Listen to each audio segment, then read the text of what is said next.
Good old-fashioned football weather today in New Haven, fitting for a rivalry that started back in 1875. This year's rendition of Harvard-Yale has high stakes in addition to historic pride. Yale is playing for an outright conference title.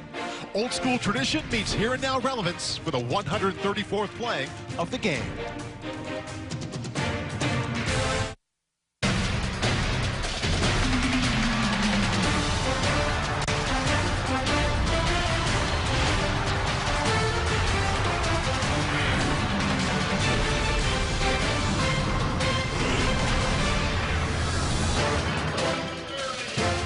Gray afternoon here at the Yale Bowl. Temperatures expected to get into the low 40s as TIAA presents the Ivy League Game of the Week, final game of the season for us, Harvard at Yale.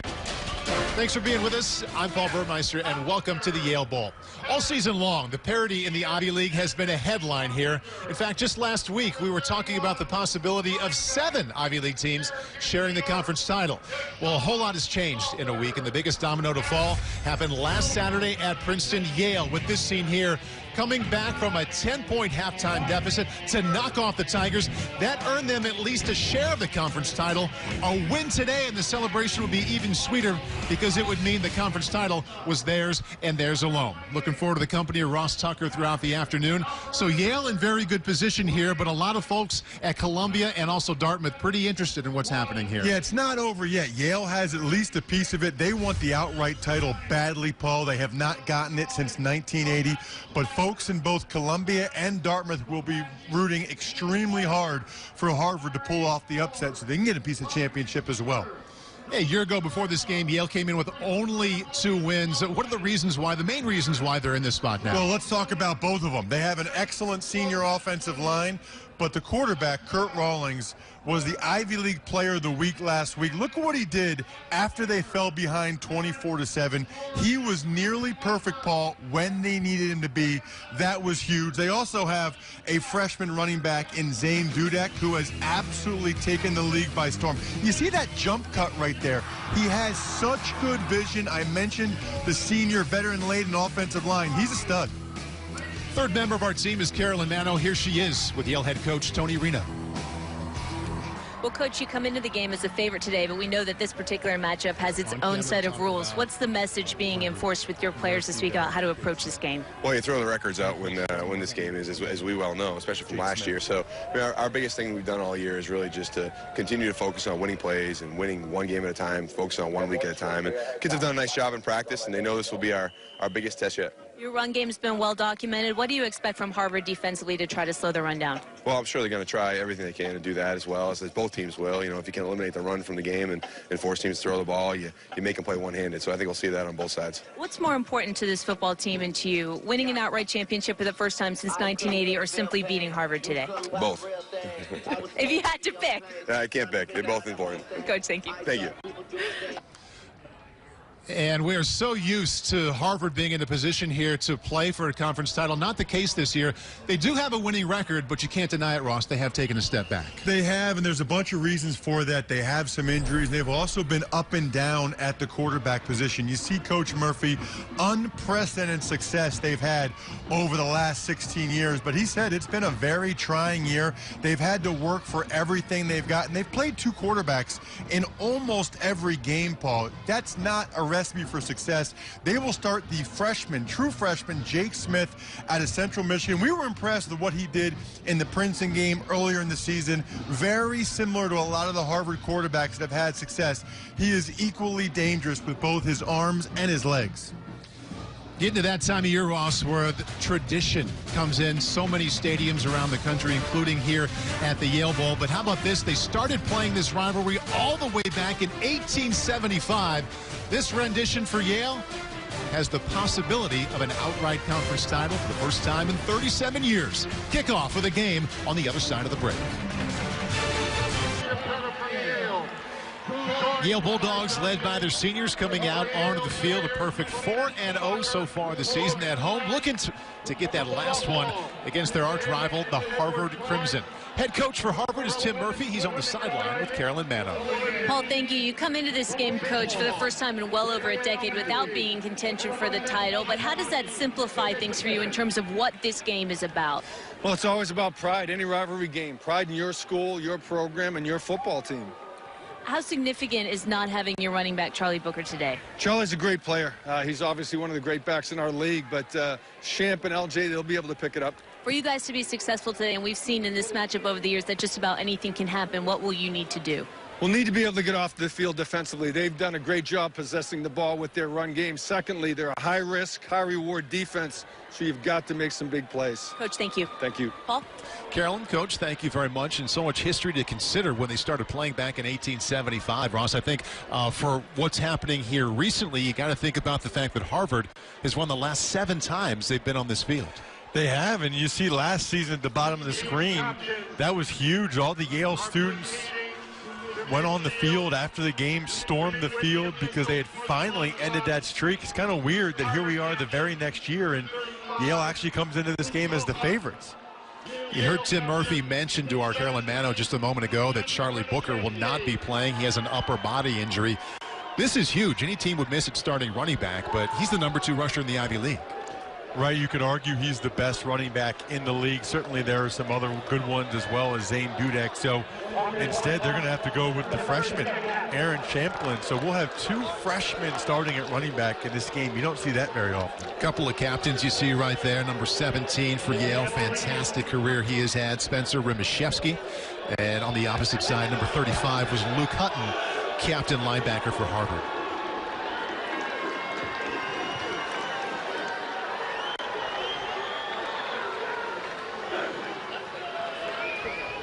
Just a bit ago, Ross talked about how Columbia, Dartmouth fans will be watching what's happening here today, because if those 2 teams win and Yale loses, we would have a 3-way tie atop the Ivy League. Right, you got to expect Columbia to get the win playing against Brown. Dartmouth and Princeton, I would think, would be a little bit more competitive. We'll see how that game plays out, but certainly Dartmouth and Columbia both favored in those games. Getting all set for the 134th playing of the game, and it could have been colder, it could have been wet here, Ross. We're actually faring pretty well with the weather. It's dry, it's supposed to stay dry until the end of the game. Temperatures in the low 40s. Not bad football weather for the end of November.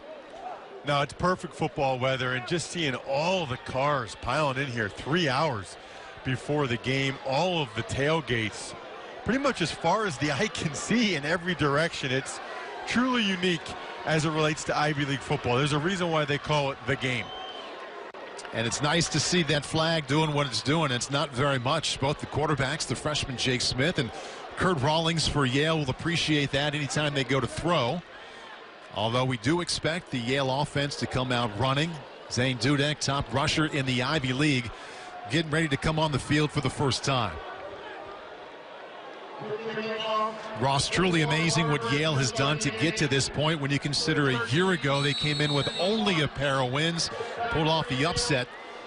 They've lost only 1 time this year by 1 point to Dartmouth, outscored their opponents by more than 100 points in 4 games here at the Yale Bowl. Here we go, the game for the 134th time. Rouse will take a knee, and the Yale offense will begin with a touchback. And Ross, let's take a peek now at today's starting lineups presented by TIAA, beginning with the Yale offense. They are really led by their offensive line, and they're so excited to get John Besney, the big right tackle, back. He missed last week's game against Princeton, but he's back in the lineup today. And at wide receiver, the running game gets most of the credit, but CeeLo, they call him, Chris Williams-Lopez, had 11 big catches against Princeton last week, and that come from behind victory. Number 6 is Kurt Rawlings. He's the reigning Ivy League Player of the Week. To his right, Zane Dudek leads the Ivy League in rushing, and Rawlings keeps it himself just out across the 25-yard line. And Yale begins with a gain of 6. The Harvard defense starting lineups presented by TIAA. always so good up front is Harvard. Defensive tackle Richie Ryan was the Ivy League Defensive Player of the Week against Columbia. Luke Hutton is their senior captain. And on the back end, Tanner Lee coming off an unbelievable game last week against Penn. 10 tackles, a forced fumble, an interception, and a pass defensed. Graham in motion. And penalty markers come in. False start. Offense, number 61. 5-yard penalty. Replay, second down. And maybe that's Besney showing a little bit of rust after missing last week. They had to actually bounce Sterling Strother, the starting center today, out to right tackle. So they had to move some guys around with Besney out. Coming off that leg injury, we'll have to see how he performs, how he moves today.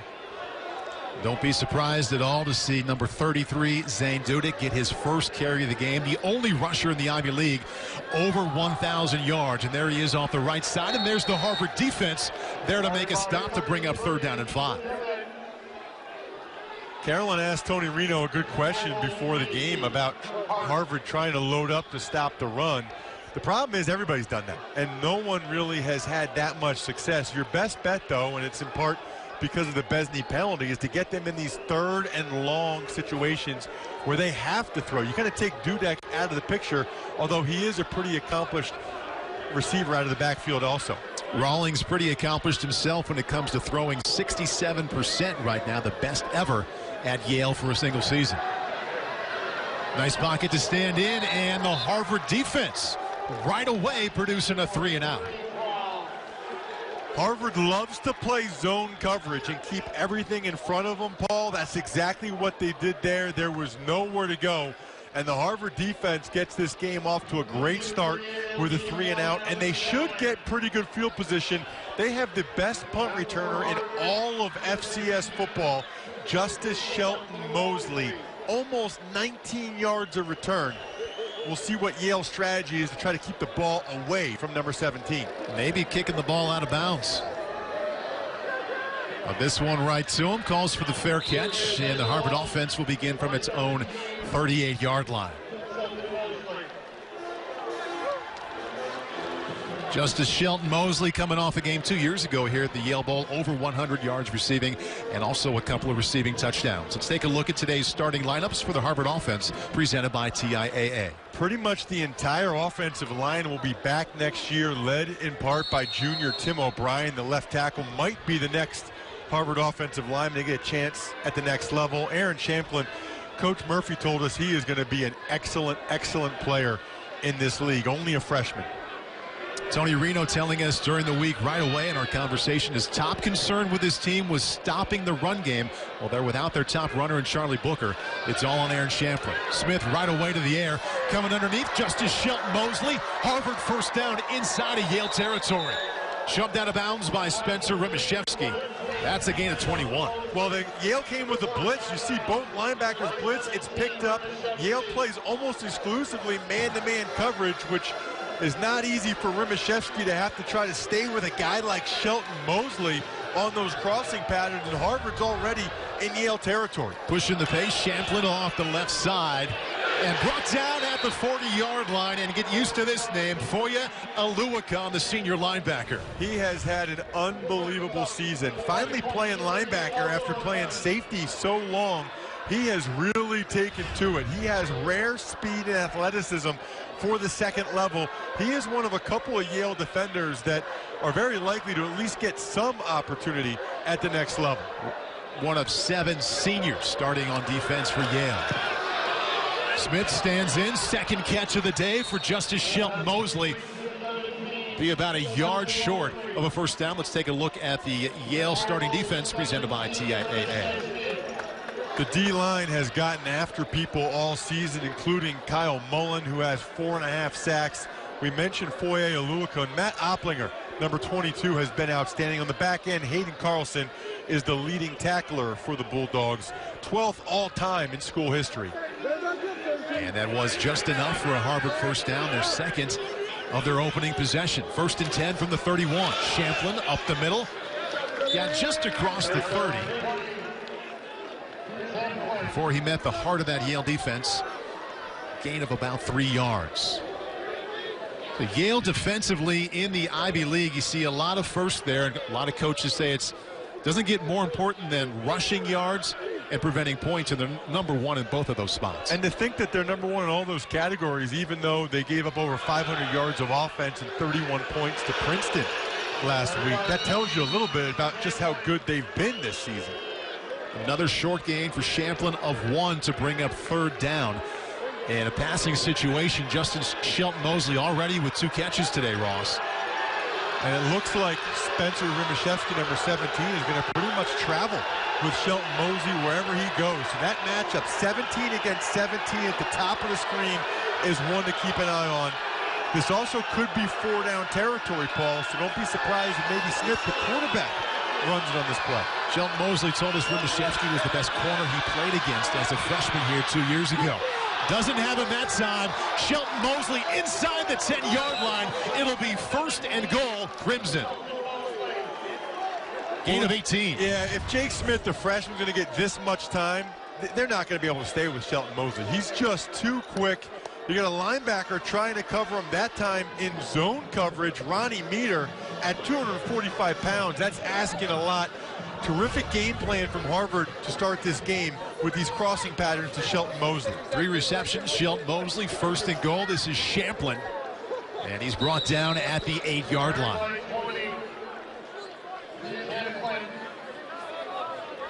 But Shelton Mosley told us during the week that with that man coverage, he was looking forward to a lot of big play opportunities. He is, and we're already seeing guys fall down, Paul. We're already seeing guys fall down. You see number 66, the left guard, Matt Jones. Look at the jerseys, too. It is a very muddy field down there. It's not easy to get traction. That's going to be a factor also. Play action to Champlin. And that looked like a face mask as Smith went down, but a couple of penalty markers down to the backfield. They're going to get Earl Chisholm, the senior D-end, reaching out to try to get a piece of Jake Smith. Personal foul. Face mask. Defense. Number 48. Half the distance from the previous spot. Automatic. 1st down. Take a look right there. You'll see Earl Chisholm right there. He's going to come unblocked. And Champlin, the freshman, actually goes out there, tries to get a piece right there. Yeah, he might have got him with both hands. He might have done the double dip there. And Harvard, hey, you want to get an upset victory on the road? Your first drive, 1st and goal inside the 5. You got to get a touchdown here. Champlin remains the tailback to the left of Jake Smith. Smith can run. Both Harvard quarterbacks can.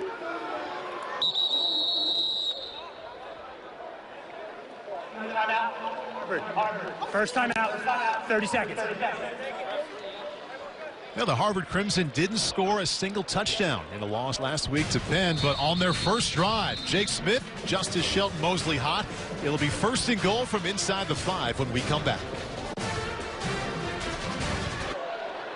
No score at the Yale Bowl yet, but freshman quarterback Jake Smith has the Crimson on the move. And last week, no touchdowns, the first time in 20 seasons that's happened to Harvard. That's an incredible stat. And if they score right here against the best defense in the Ivy League, it makes it even more impressive. They got 4 downs to do it, too. 3 receptions for Justice Shelton Mosley, leading the way for 48 yards. And the inside sweep, and he's dropped in the backfield. That's Mullen there to greet him. Harvard getting a little cute here, trying to bring Shelton Mosley around. Almost like a speed sweep. Nobody blocked Kyle Mullen. I don't know if Champlin was supposed to block him or not, or maybe that was a read play and Smith should have pulled the ball. Either way, it did not work. Awfully stingy in the red zone, the best in the Ivy League. Mullen, one of the juniors, starting alongside 7 seniors on that Yale D. This is Champlin in trouble off the right side, goes down to the 10-yard line. Matthew Opplinger, help from his senior linebacker, Foya Eluakan. Opplinger and Eluakan have been so good. Champlin bounces it outside right away. Might have had something behind the center to the left. One of the differences all young running backs have to see is just the speed at the second level. Both Opplinger and Aluakun can really run. Big plays by Mullen, then Aluakun and Opplinger, and now it's 3rd down and goal from the 10-yard line for Harvard.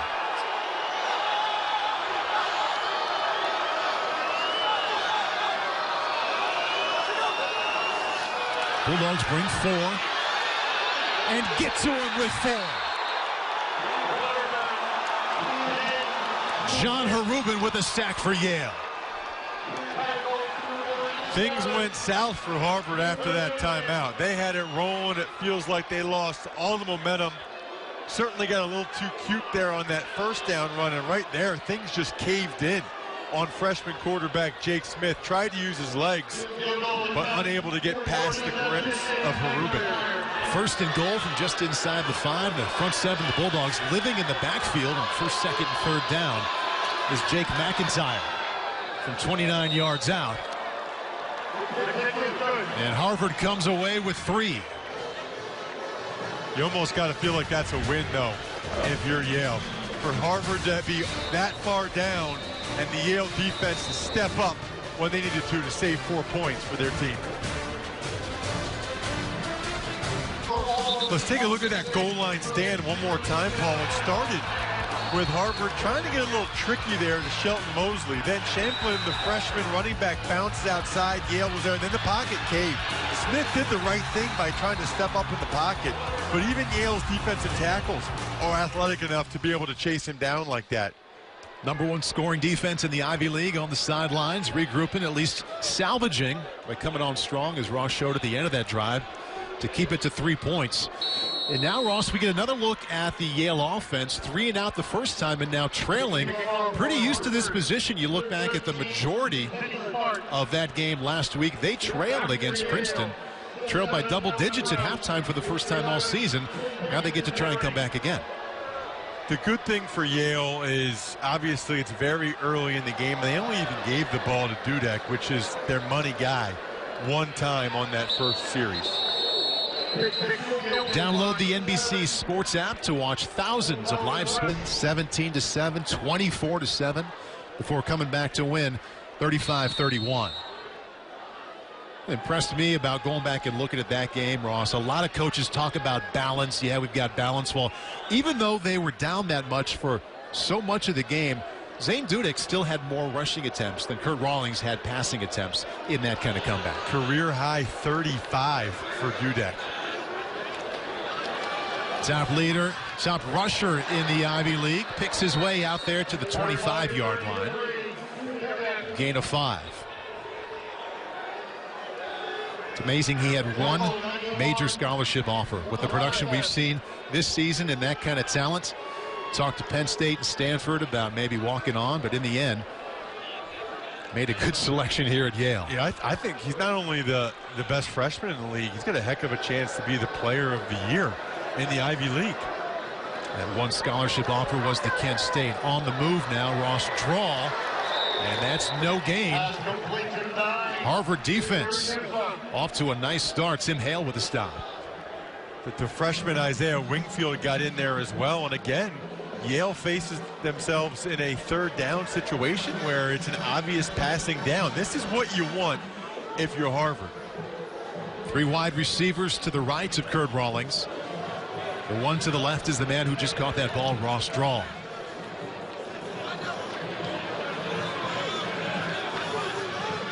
Leading receiver has been number 84 for Yale, Christopher Williams-Lopez. Far and away the top wideout for Rawlings. And that's broken up by senior captain Luke Hutton. 2nd series in a row, Yale goes 3 and out. The ball was thrown behind the intended receiver a little bit. It's probably a good thing, Paul. I mean, if that ball was put on the money, I think Hutton picks it off, and you'll see the Yale receiver slips. It's Chris Williams-Lopez. He goes down. So, again, we're seeing this field and the impact that it has. It is muddy. It's tough to get your footing, and it's far from a fast track out there. I was at practice here on Wednesday, Ross, and that's the first thing you notice when you step out there is the field. It's muddy, soft, tough to get your footing on any part of this field.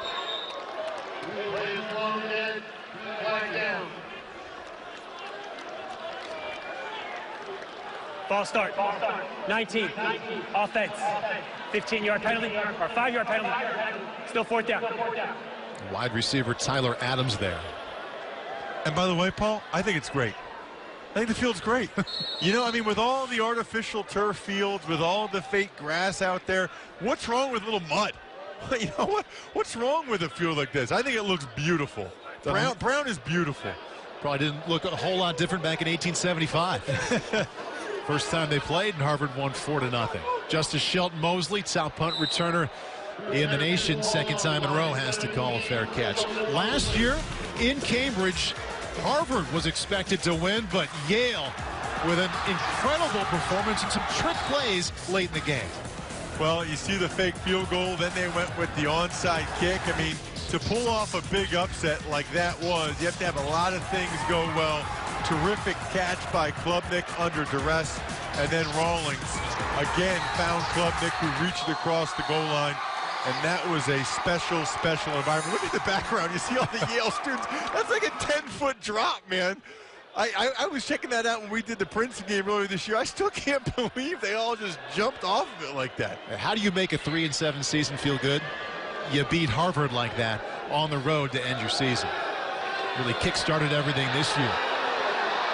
Jake Smith, penalty marker, comes in as he fires late. Ooh. Young lady on the sideline just got hit real hard. A collision on the sideline, and a late flag comes in the defensive backfield. We have 2 penalty markers on the field. She bounced right back up, which is good. There's 2 penalties. That might be a big break for Harvard. Fouls on the play. Holding. Offense. Number 53. Holding. Defense. Number 23. Those fouls offset. Still 1st down. Let's do 1st down again. Yeah, that's huge for Harvard because they got O'Brien, the big left tackle, for the hold. And then Yale really didn't need Foye Oluokun to hold in the secondary. So instead of it being 1st and 20, it's right back to 1st and 10. If you're just joining us, it's the 134th playing of the game. Harvard without its top rusher, the number 2 rusher in the Ivy League, and Charlie Booker. Adam Champlin getting his carries. Smith out of the backfield to his tight end Stoessel. That's a gain of 4. Hayden Carlson, watch 26 come flying from the middle of your screen. He has been so good his entire career. He's in man-to-man coverage there, and as soon as he saw Stansel go under the formation, he just attacked it. You cannot hesitate at all. Led the Ivy League in tackles in 2015, the current active leader in the entire conference in that category. Second down 6. They're showing man coverage and blitz here again, Paul. They run it right up the middle. Levance Northington, the backup running back with Charlie Booker out. That's a gain of 2. You mentioned aggressive defense. That's what they're playing right now. The majority of the time at Yale, I talked to Tony Reno, practiced on Wednesday. He said they've adopted it after Michigan, the Michigan style. Don Brown, the D coordinator there, spent time here at Yale. Said it's great for recruiting. These kids come in and want to play that kind of defense, but if you don't get to the quarterback, it can leave a receiver like Shelton Mosley open. Well, you can give up big plays, too. Princeton had a bunch of them last week against Yale. Only rush 4 this time. Smith gets rid of it late, just fires it away. Good coverage by Yale on that series. Smith couldn't find anyone. Looked to me like he might have had a little bit of room to try to run and maybe get the 1st down. I don't know if he would have had enough room there on the edge. But he's rolling right at this point, which takes Henry Taylor, who you see double covered, and some other guys totally out of the picture. Number 19 is Jason Alessi. Starter, one of the best players in the spring for the Ivy League champion lacrosse team. Also a starter at safety and their punt returner.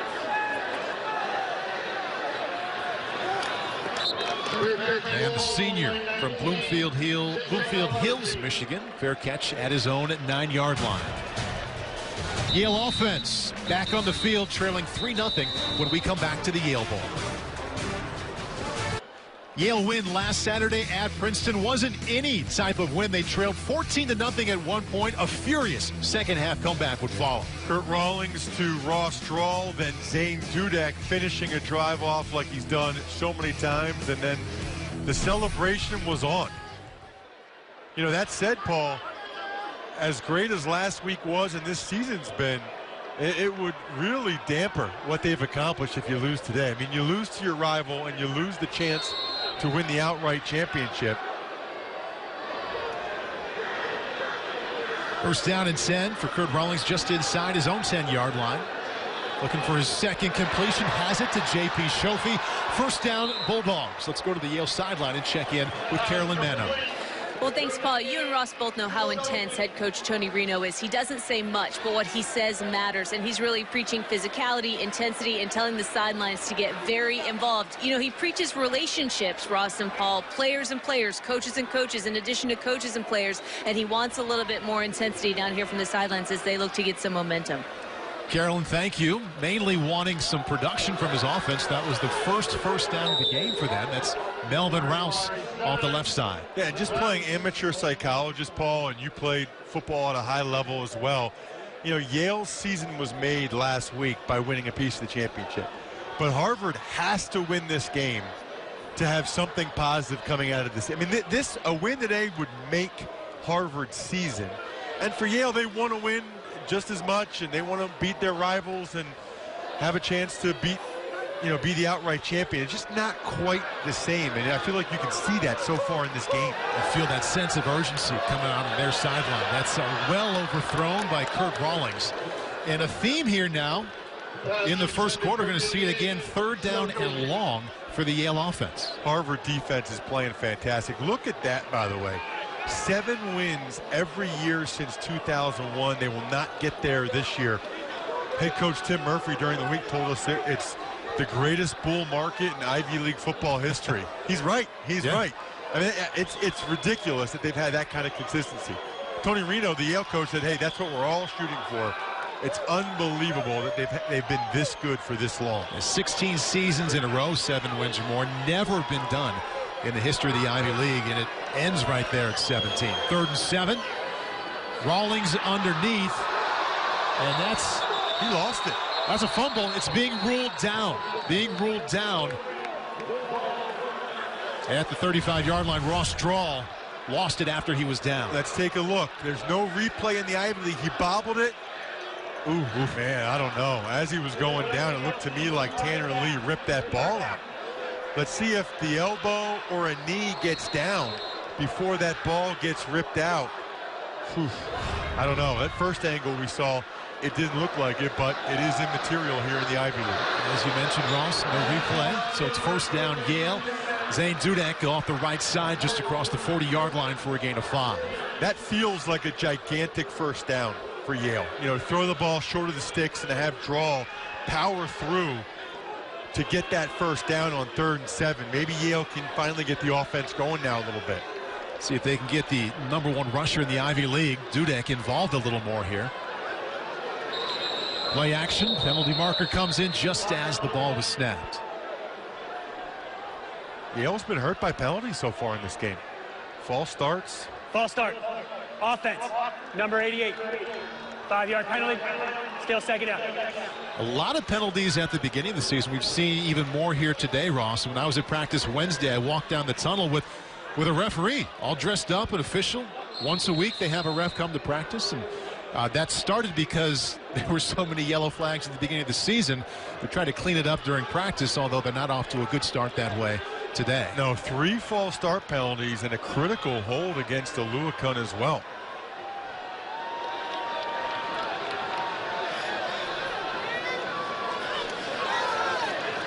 Rawlings from a nice pocket, throws into coverage. 2 Crimson defenders there, and the ball was knocked down. Tanner Lee leading the charge, letting you know. And another 3rd and long. This will be 3rd and 10. Rawlings had all kinds of time, threw a jump ball for Siragusa, and there was definitely a bump between Rawlings and Siragusa. There's a body bump there. Potential pull by Rayshawn McGee as well. Right. But I think I like the no call there just because it looked like Tanner Lee was going for the ball as he jumped up in the air to bat it down. When in doubt, don't throw the flag. They just had 3rd and 7, and Rawlings to Shofi got him the first down. Pardon me, Rawlings to draw. Underneath now, that's Shofi, and that is Tanner Lee dropping him at the 38-yard line. Tanner Lee is everywhere right now. I mean, this is unbelievable. That's 3 plays in a row. He's ripping the ball out. He's making the tackle. He's batting the ball down. Coming off of what he did last week, they tried to throw it underneath and hoped that Shofi would be able to maybe get the first down like Drawl did, but Tanner Lee was having nothing of it. That's Harvard defense right there. 3rd and 10, play zone, let you catch it in front of them, and then come up and body rock you with the tackle. Led the defense last week with 10 tackles against Penn, and off to a strong start here today.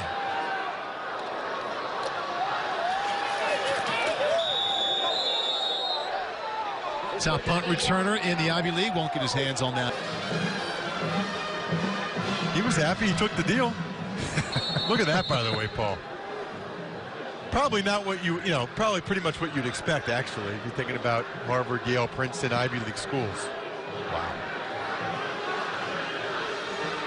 The defense had a couple of bad moments early in this game, but for the most part, looking the part of the top defense in the Ivy League. Tough pitch there, and brought down another nice tackle, Jason Alessi, from his safety position. Yale defense good on the perimeter here today. Nice job by Shamplin just to catch that. And look at Aluakun's athleticism, by the way. Aluakun had the quarterback there in the option.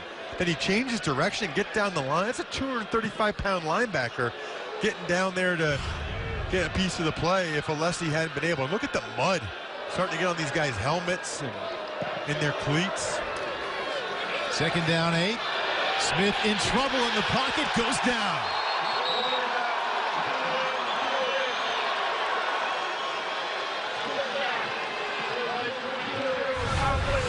This is Yale defense, Paul. This is what they've done all year. See, Opplinger gets in there. A couple other guys help finish it as well. Opplinger, 22, though, just knocks Tim O'Brien, the left tackle, out of the way. Matthew Opplinger leading the Ivy League in tackles for loss.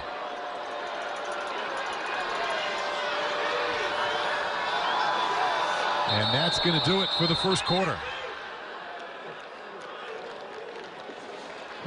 Jake Smith, just as Shelton Mosley, made up all kinds of ground early in the first quarter through the air for the Crimson. Both defenses come into play. Good snapshot right there as Jake Smith goes down in the pocket. 1 quarter in the books, Harvard by 3.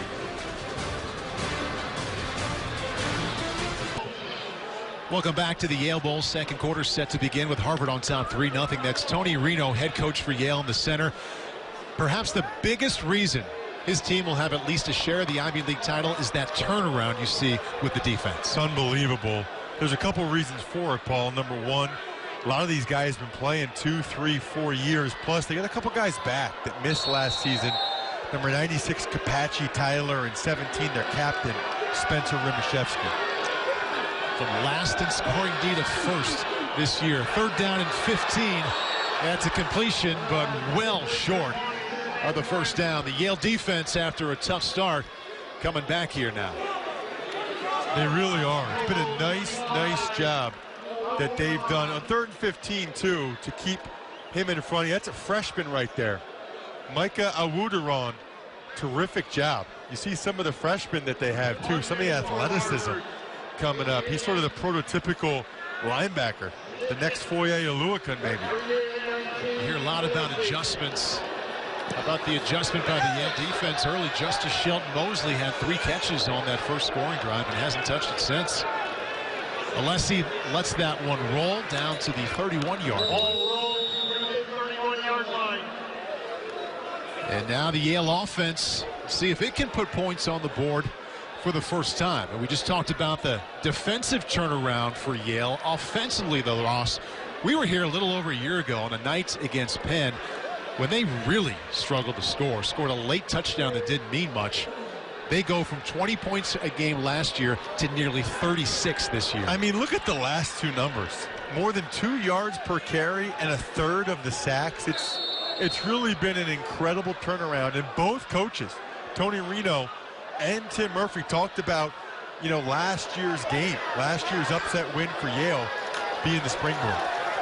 Rouse, a slot receiver slash running back, gets that carry to the 33-yard line. And when you think about how far the Yale offense has come, Ross, in one season, so important that they had stability at quarterback to start the season. Remember, Rawlings didn't become the guy until the end of last year, and I think that really affected what happened in September and part of October. I don't think there's any doubt about it. You see Sterling Struther, the center, heavily recruited offensive lineman, had a bunch of Pac-10 offers, elected to come here and be a part of what they're building at Yale. Two backs in the backfield again. And Rawlings flushed out of the pocket to his left. Going to keep it himself and brought down at the 36-yard line. Charlie Walker with the tackle after a gain of 2. Well, that's a nice open field tackle by Walker. You see, Rawlings didn't like it. He can run. He's an athlete. Gets into space, and Walker right there. That is really, really well done. That is not easy. The junior from Texas, he's the lightest of the Harvard linebackers. Really plays that will linebacker. You know, the way college football is now, Paul, your outside linebackers are like safeties used to be. They really need to be able to cover. They really need to be able to run. And Walker fits that mold. 3rd and 5. We'll see if Rawlings can find his top receiver, Williams Lopez, who's yet to catch a ball today. He's in the slot to his right. Instead, underneath, he's short. And that's easily a yard short. So Siragusa. He tried to just throw a little crossing pattern like Harvard's been doing. It was just a little bit behind Siragusa. Maybe if he let him, he might have been able to make the play, but even so, Hutton was right there, ready to line him up, and Harvard holds again. Ross, I wouldn't have been surprised to see him go. They're 8 out of 10 on 4th downs this year. Easily number 1 in the Ivy League, but still they are on their own 40-yard line. Got to really watch the ball here if you're Harvard. Any type of hard count, can't afford a false start. See if Justice Shelton Mosley gets a shot at his first return today. His 3rd fair catch is the result, and the Crimson offense will begin from its own 18-yard line. 134th playing of the game. Lots of defense so far. Welcome back to the Yale Bowl, everybody. You think about what makes up a really good football player: strength and toughness and determination, grit, and a whole lot of heart. And the toughest football player on this field is under the age of 10. His name is Dante Chipetta, and he was signed by Yale back in 2014 with the help of Team Impact, which pairs children with life-threatening illnesses with collegiate programs around the country. And Dante was diagnosed as a small child with something called cortical visual impairment and cerebral palsy, which basically means that his brain didn't understand the images that it was seeing. But if you talk to head coach Tony Reno, he says Dante is their rock. He means so much to this group. In fact, the spring game, Paul and Ross, this year, they organized it so that Dante could score his first career collegiate touchdown. He means the world to this group, and he's here supporting them today.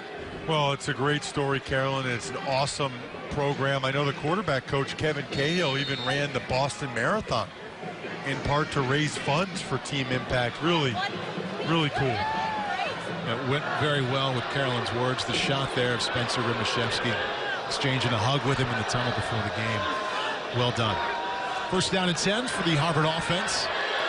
Smith is 5 out of 6 and wanted Adam Scott there. We'll bring up 2nd down and 10.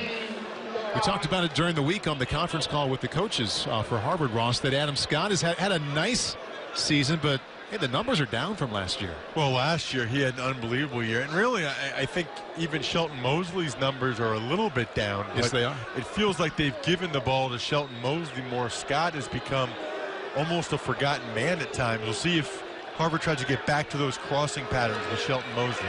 He had 3 of them for 48 yards on that first drive. Champlin bottled up in the backfield. Does a nice job of getting outside. Could have been a big loss, and some speed and some effort around the right side. Salvage that one for Harvard still. That'll bring up 3rd down and long. Boy, both these freshman running backs are so put together. Very impressive physically. Tried to get it blocked there from Jake Smith, but able to just make sure he didn't lose yardage. And ouch. Looks like someone got hit on the sideline again. Tough on the sideline there. Second time we've seen that today. Whistles to stop play.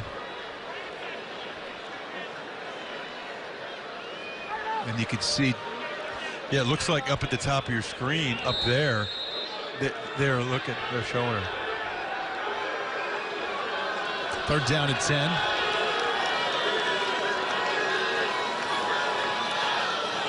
And this is Shelton Mosley around the left side, and that is the Yale defense having none of it. Aluakon from his linebacker spot, and also Hayden Carlson, the safety. Conservative call by Harvard, but the way this game's going so far, Paul, it looks like it'll be a low-scoring game. Keep the clock moving and see if maybe your best athlete can make a play in space. Not able to do it. Gives Harvard a little bit of more room before this punt.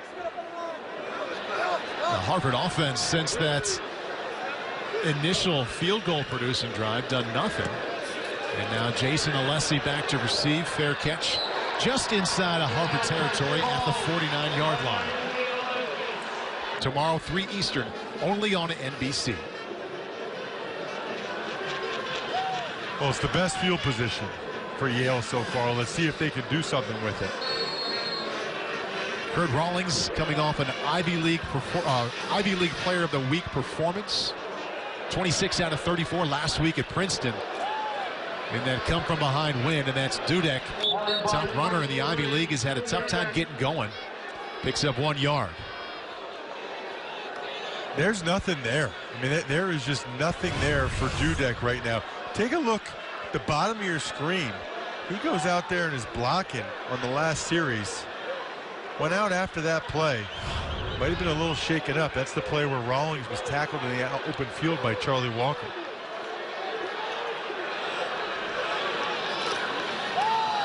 Here's Dudek again, and once again, Ross, it's the Harvard defensive line there to greet him.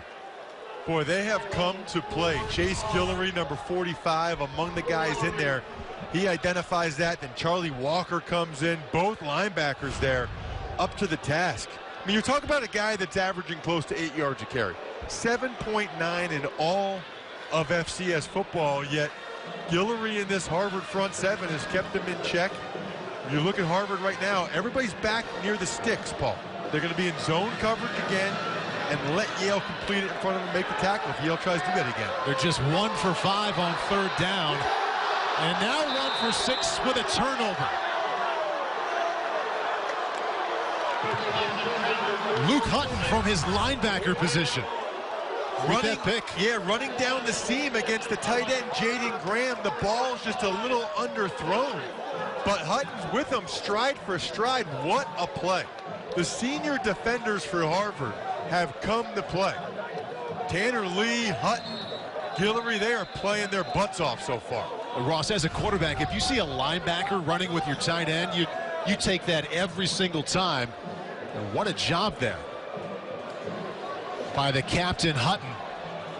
Not only staying close, but coming up with the pick. Well, we had a camera in the Harvard locker room before the game, and he was fired up, as was Tanner Lee. Not suitable for air, but they were fired up, that's for sure. Rawlings, 5 completions for only 32 yards. Dudek, 5 rushes for only 14. Now it's the Yale defense. Whoa, dangerous. Wow. Shelton Mosley barely coming up with that one, and Jake Smith kind of dodged the bullet there. They're going to have to take a shot, Paul, because Yale likes to play press man coverage. They're up there. They're up there on him. He's lucky that Dixon, number 1, wasn't looking at the ball. Wow. That could have been a horrific interception. Everything for Yale is just so compressed. It's actually the opposite of what we're seeing defensively from Harvard, that Harvard's going to have to take a shot offensively. Look at the corner. Look at Rashevsky at the bottom, right up there on him. Jake Smith, you talked about top of the broadcast, Ross, that he would keep it himself and run and look good doing it. Pushes it out across the 15-yard line there. The gain of 7. He needs to do more. He needs to do more of that running the ball, I think. You look at that, the first Harvard freshman to start since Ryan Fitzpatrick. Wonder what that guy's doing now. I'll tell you what he's doing. He's starting against the Miami Dolphins tomorrow for the Tampa Bay Buccaneers. That's what he's doing. And guess what? Knowing him, I can almost guarantee he's watching this game as well. See what the freshman Jake Smith can do now on 3rd down and 4. Had a nice pocket. They had that ball broken up by Hayden Carlson. One of 3 senior starters in the defensive backfield for Yale. He did have as much time as he wanted. People are just struggling to get open. And I really think the lack of footing is part of it. There was nowhere to go with that football. Yale defense comes through again. And we really see, you talked about the muddy field, and defense is playing so well, go along match up very nicely with an old school muddy field as both of these offenses struggling so far. Jason Alessi, fair catch on his own 46-yard line. See how the Yale offense can do here when we come back to the Yale. That senior captain linebacker for Harvard, Luke Hutton, a couple of moments ago had the interception. Well, here he is before the game. And this just keeps going. He keeps getting a little more wound up, a little more excited. And there's a reason you're not hearing it. But that's how fired up he was pregame. Well, I can attest to this, Paul. Ivy League kids swear too, okay? Even though they go to great schools, Ivy League kids can swear as well. And he's truly unique talking with him this week. He's an econ major, but he wants to get into coaching. He's going to be a GA somewhere next year. You don't often hear Ivy League kids say that. He doesn't want to go into the quote-unquote workforce. He wants to go right into coaching. He said he thinks he can have a bigger impact on kids' lives that way. Out of Austin, Texas, and the leading tackler on this team, Rawlings, with a strike to J.P. Shofi inside the 10-yard line. There's the big play they've been waiting for. It starts with great protection. It's just a post route by Shofi. He gets behind the linebacker, and it looked like the safety, Tim Hale, had eyes for someone else. Good design there because Hale, the safety, was looking at the other Yale receiver. Tremendous speed, by the way, by the freshman Wingfield to chase him down. 45 yards, Rawlings to Shofi, 1st and goal, Yale. Dudek lost his footing and goes down to the 11-yard line. That's happened a bunch. He's known for his stopping and starting ability, his ability to make jump cuts. But I'm telling you, Paul, being on the field before the game, the footing here, watch, it just gives out on him. And you can see that was a muddy patch right there. He had the right cut there. He would have gone for some decent yardage. Dudek averaging less than 3 yards per carry so far. Ross, you talked about it, came in averaging 8 yards per carry. The only time this season he was under 5 was their lone loss against Dartmouth. 2nd and goal, Dudek with it, tries to get around that left side. Does a nice job fighting to get back to the original line of scrimmage to bring up 3rd and goal. This is a tremendous effort so far by Harvard's front 7. It really is, because even there, initially it looked like Dudek had something. They pulled the left tackle, Marbach, he was out in front. But Harvard just kept stringing it out. Still haven't seen a reception for the top receiver for Yale, 84, Christopher Williams-Lopez. He's to the right of Rawlings. Harvard showing pressure here. Let's see if they back out of it. Goes to his left to the end zone. J.P. Shofi, touchdown, Yale.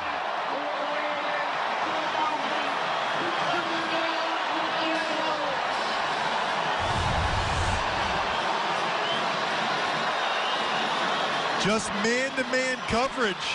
Shofi working against the freshman Wingfield. He beats him at the line. Rawlings puts the ball perfectly over the outstretched hands of Wingfield, and that was the J.P. Shofi drive. And Yale will do this on the extra points. They line up, scattered across the field, and now they all come together in what appears to be a traditional attempt for an extra point. Alex Galland up and in. And the Bulldogs lead for the first time 7-3. J.P. Shofi, 45-yard reception to get him inside the 10, and that's how he gets him inside the end zone. College football on NBCSN is brought to you by TIAA. Let's plan for your success at TIAA.org. And by Geico. 15 minutes could save you 15% or more on car insurance. Good look back at the history here. Started in 1875. About 1894, they played at 2 o'clock in the afternoon. Probably didn't cost a whole lot to get into that game, Ross. So awesome. The history. The first crowd of over 80,000 people at an American sporting event was for the game in 1920. First onside kick in 81. Well, that had to be a surprise, huh? I mean, right? First ever onside kick. What the heck was that? You're allowed to do it. Check the rule book. Oh, man. And that first time they did it, Ross, 1875, 50 cents to get into the game. J.P. Shofie touchdown from Kurt Rawlings. Makes it 7-3. And this is Adam Scott picking his way until Jason Alessi, senior safety, drops him at the 22-yard line. That's why Alessi's on the kickoff team. Right there. Because you're going against guys like Adam Scott and Justice Shelton Mosley, and you want one of your best athletes, one of your best open field tacklers there to be able to make this play. You see Hayden Carlson's on the unit, and Alessi right there where he needed to be. Harvard offense moved the ball right down the field inside the 10, then eventually kicked a field goal on its first drive, Ross. They've been stalled ever since. What would you like to see them do? I think that they need to do two things. One is get back to Shelton Mosley on the underneath crossing pattern stuff, and I also think Jake Smith, the freshman quarterback, is going to have to use his legs more than he has so far. Shelton Mosley, 3 catches for 43 yards, all on that first drive. Smith dropped in the backfield, another sack. Opplinger leads the Ivy League in tackles for loss and produces that big play there. Also leads the Ivy League in sacks. Second in all of FCS, coming in with 9.5 sacks. Let's give him all of that one. Hayden Carlson was in there as well. But Opplinger coming off the edge against the linebacker, against the tight end, I should say. That is a mismatch. That would have been a chance for Smith to use his legs if he could have gotten outside. Takes the sack, and it'll bring up 2nd down 17. Now you're probably looking at either a run or more underneath screen draw type of plays. And an option. There's Smith using that speed, and the late pitch. Ill-advised pitch. Scoop and score. Malcolm Dixon puts 6 on the board.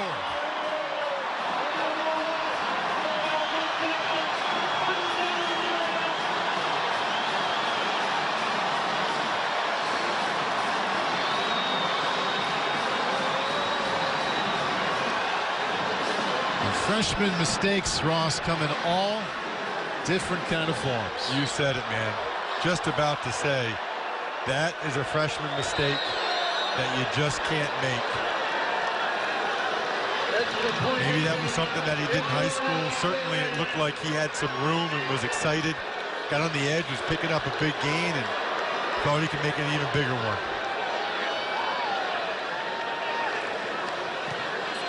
Alex Gallen's second extra points. This one makes it 14-3.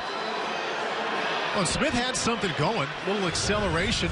It was just the wrong time to try that pitch. The problem with it too, Paul, to your point, is that you lose the relationship between the quarterback and the running back when you get that far downfield like that. It's not the same.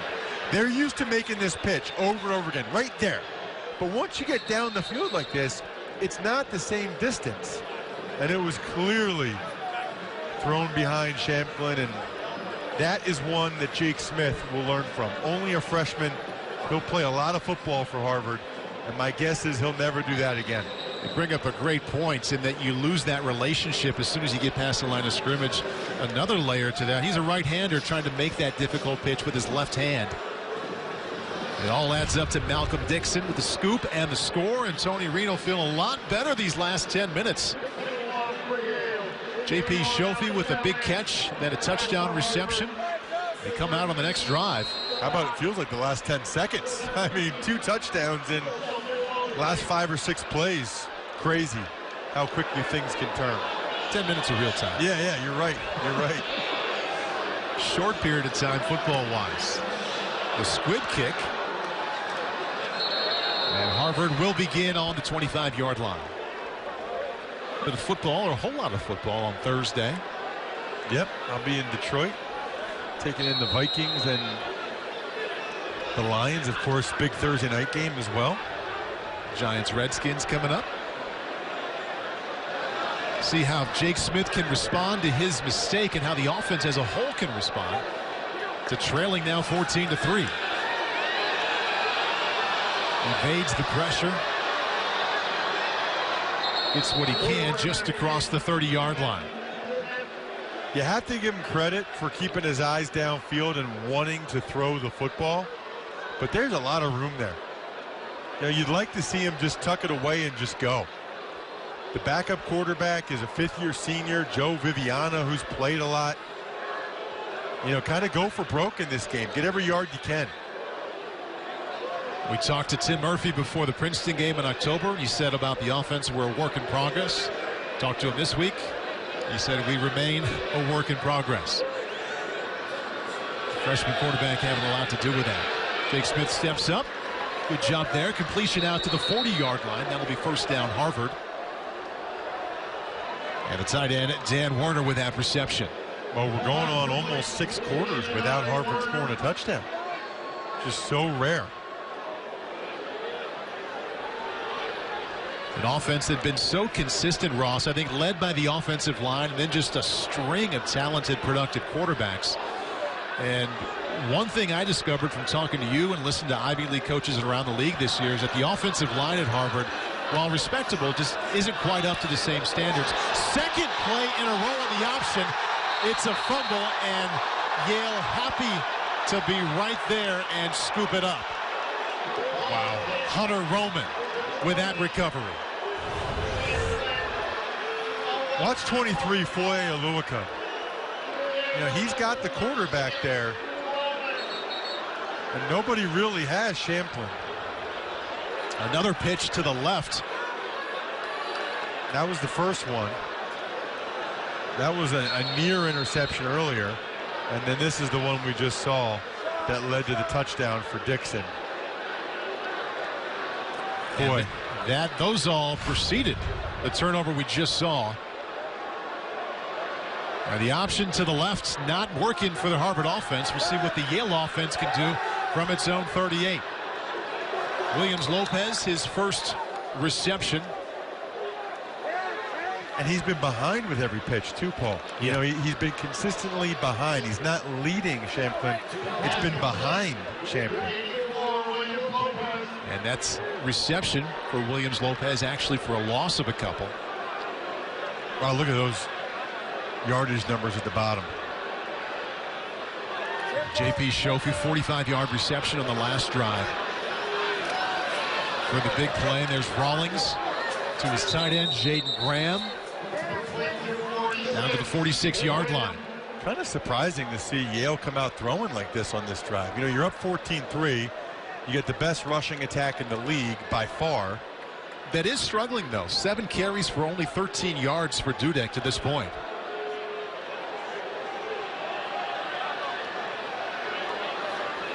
Goes without saying, Paul, but Harvard really needs to stop here. This could be 4-down territory for Yale, though, where they are on the field. And there's Dudek up the middle, and that's the Yale first down to the 25-yard line. Best blocked run of the day so far. It's not even close. It's a power scheme to the right. They pull around Marbach, the left tackle. He gets a great block on Hutton. Excellent double team at the point of attack there. Look at that. That is a thing of beauty there. Now maybe the best offensive line in the Ivy League starting to kick in a little bit. See if that'll get Dudek going a little bit. Play action. Williams Lopez had a step on Tim Heil. The pass was just a little bit too far out front. Really like that play call there because it was the exact same run. They faked the run, exact same play. It looked the same. Look at the linebackers. I mean, it looks the same to them. And had what he wanted man to man. Just a good play there by Hale. 5'10", 180 junior out of Spanish Fort, Alabama. 3 wide receivers to the left of Rawlings. Fires it out that way to draw. And the linebacker Charlie Walker there. And that's a heck of a play too by Hale. Hale stood up the receiver in front of draw. Took on that block. It's another 3rd and long for Yale. Harvard's done an excellent job on 1st and 2nd down in this game. Could they run it again like they did on the previous 3rd down? And got 10 from Dudek. Rawlings right now 10 out of 16 for 91 yards. There's 1 touchdown and 1 pick. Good call, Ross. It's Dudek again, but this time the Harvard defense was there. Look at the mud on the jersey. That is beautiful. That's what it's supposed to look like. Good game so far by Alex White. Getting more playing time with some of the injuries to some of the other Harvard linebackers this year. And here's Yale again. They line up this way, and extra points and the field goal to begin. See what they get with the alignments if they want to run a fake. Whistle blew just before. Harvard called timeout. 2nd timeout of the half. Harvard, 30 seconds. And that's Andrew Johnson, backup quarterback, out there directing the way. Getting close. Conference title. Columbia and Dartmouth could share that title if Harvard comes back and wins, and this is what's going on here. That is if Dartmouth wins and also if Columbia wins. Brown has the early lead on, Columbia has the early lead on Brown as expected. Princeton up on Dartmouth early up in Hanover. 4th down and 8, the number 1 4th down team in the Ivy League. The Bulldogs 8 out of 10 converting. This would be a tough one on 4th and 8. Harvard brings 4. Plenty of time for Rawlings and finds draw at the 8-yard line. That's how you convert 4th and 8. A lot of time and some accuracy. Well, they just came with a 3-man rush, so Rawlings had as much time as he wanted to unload that football there. And how about the timeout from Harvard? That led Yale to reconsider the field goal attempt, and they elected to go for it instead. Wow, that is a brutal timeout for Harvard. 1st down and goal now. All of Yale's 14 points coming in this end zone here in the 2nd quarter. Dudek looking for more.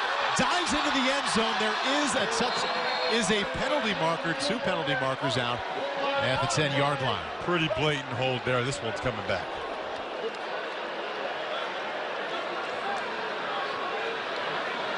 Holding. Offense. Number 79. 10 yards from the previous punt. Still 1st down. I think it's funny that Marbach's saying, what are you talking about? I'll tell you exactly what you're talking about, Carl. Take a look at him blocking the defensive end. Watch his left hand. It's outside the framework of the body. Watch, pulls it in. Now, they're going to call it every time, man. Every time. If you are restricting the movement of the defender, you can have your hands inside. You can grab the defender's cloth. But if you're restricting movement outside the framework of your body like that, they're going to call that 10 out of 10 times. Aren't you federally mandated as an offensive lineman to throw your hands up like, what do I do? If you're out there, yeah, if you're out there. And Yale's going to continue to move backward now, the early movement. Ball start. Offense. 84. 5-yard penalty. Still 1st down. Called against Christopher Williams-Lopez, top receiver for Yale. Just 1 catch so far today. Well, Harvard's definitely winning in the penalty battle so far. Look at those numbers. We might end up getting the exact same field goal attempt that we were going to get about 2 minutes ago. When all is said and done, 1:08 left here until halftime. Harvard led 3-0 after 1. Yale with a couple of touchdowns, 1 from the offense, 1 from the defense in the 2nd quarter. Rawlings across the middle, completion down to the 6-yard line. That's Williams-Lopez. Now inside of 1 minute, gain of 17. We've talked about the difference from the Harvard team offensively from last year, Paul. The difference defensively is this. Look how much time Rawling has. I mean, he's got as much time as he wants. A good job by Iselin, the left guard, against Stonehart's bull rush there. Brings up second down goal. Bad snap, and Dudek goes down to the backfield. Alex White pushes him back. That'll bring up third and goal. Yale's going to call a timeout now this time. You can see the frustration there for Dudek. Kind of sums up his whole first half. Well, it was a read play, but because the snap was off center there really was no time for Rawlings to even read it. We've seen a lot of plays like that in the run game for the Harvard defense. They've done a nice job the first half. You had the big play from Rawlings to J.P. Shofi, a 45-yarder that led to the touchdown pass from inside the 10-yard line. That same connection. And moments later, the defense or Siragusa matched up against the smaller corners. Do they go to the fade route again? Well, he has Shofi all the way out to the right. In the slot to the right is 84 Williams Lopez.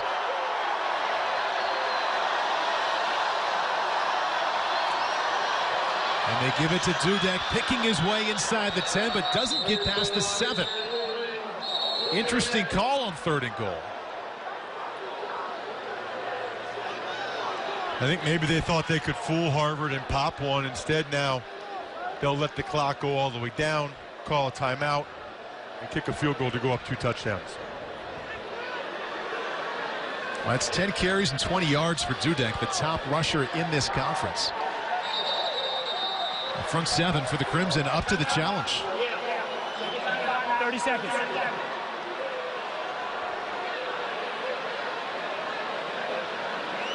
Updated look at Dudek. It's now 11 carries for 24 yards. He likes the name Johnny Lujack. Last Yale game here, you like the long blonde hair of Kurt Rawlings. And yes. Wish you could have pulled that off when you were playing. Yeah, of course. Yeah. I like things that are awesome. Can you blame me? Not one bit. Alex Galland from 25 yards out.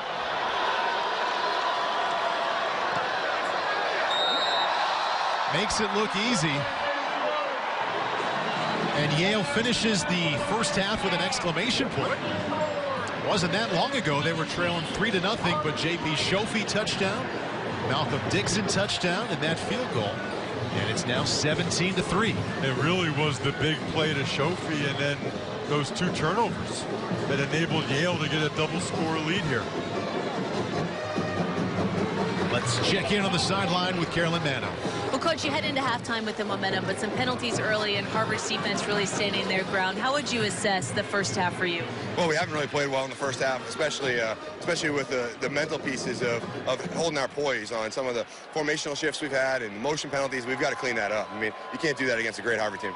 Defensively, does anything need to change for you, or are you satisfied? Well, we got to stand in there. The quarterbacks are moving the ball real well. They've scrambled really well. They've taken some shots, and they've been close on a couple of those deep balls. So we've got to do a better job there. Coach, thank you. Thank you. Carolyn, Tony, thank you very much. Head to halftime here at the Yale Bowl, the 134th playing of the game. Started out all Harvard, but J.P. Shofi got it started, and the fans like what they saw. They like this even more. He scores their first touchdown. Malcolm Dixon adds one right here. And we head to the halftime break with the Bulldogs on top by 14. Halftime, and the Bulldogs lead by 14. Thanks for coming back with us, Paul Burmeister, alongside Ross Tucker. Harvard really owned that first quarter, but the second quarter belonged to Yale. It really did, and it started with the quarterback, Kurt Rawlings. They've needed him to play at a high level, Paul, because they cannot run the ball real well. That was probably the key play of the first half. The deep post to J.P. Shofi. He came back then, was able to hit Ross Straw. Rawlings is playing really well. He has all kinds of talent. All these throws, you see the fade pass in the end zone to Shofi. That has really been key for Yale. And Harvard failed to score a touchdown last week against Penn. Same thing through one half today. A lot of it's been Yale's athleticism. A lot of these plays, you'll see linebackers, their secondary flying all around, and obviously Harvard had their issues in the second quarter with the option pitch. This one that was scooped up by sophomore corner Malcolm Dixon was a devastating turn of events for Harvard. Offense scores a touchdown, defense scores a touchdown, and there are the stats through 2 quarters. Remember, if Yale hangs on to this lead, they have an outright Conference Ivy League championship for the first time since 1980. A little bit of rain coming in.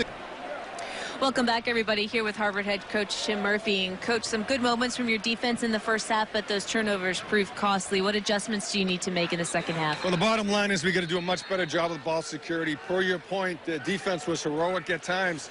We've got to score some points. We got to keep the defense off the field, and we got to do a great job with ball security.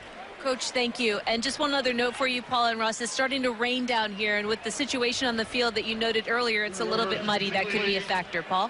Carolyn, thank you. And you would think that if it does continue to rain, that favors the run game, that Zane Dudek and the Yale Bulldogs, the top runner in the Ivy League, would have the advantage. But Coach Murphy just said to Carolyn, our defense has been heroic at times. They've held Dudek to only 24 yards rushing. Incredible. Absolutely incredible performance by Harvard defensively so far, especially the run defense. Rawlings did hit him, as we highlighted there in the highlight package a couple minutes ago. Rawlings hit him a couple times, but did a pretty good job.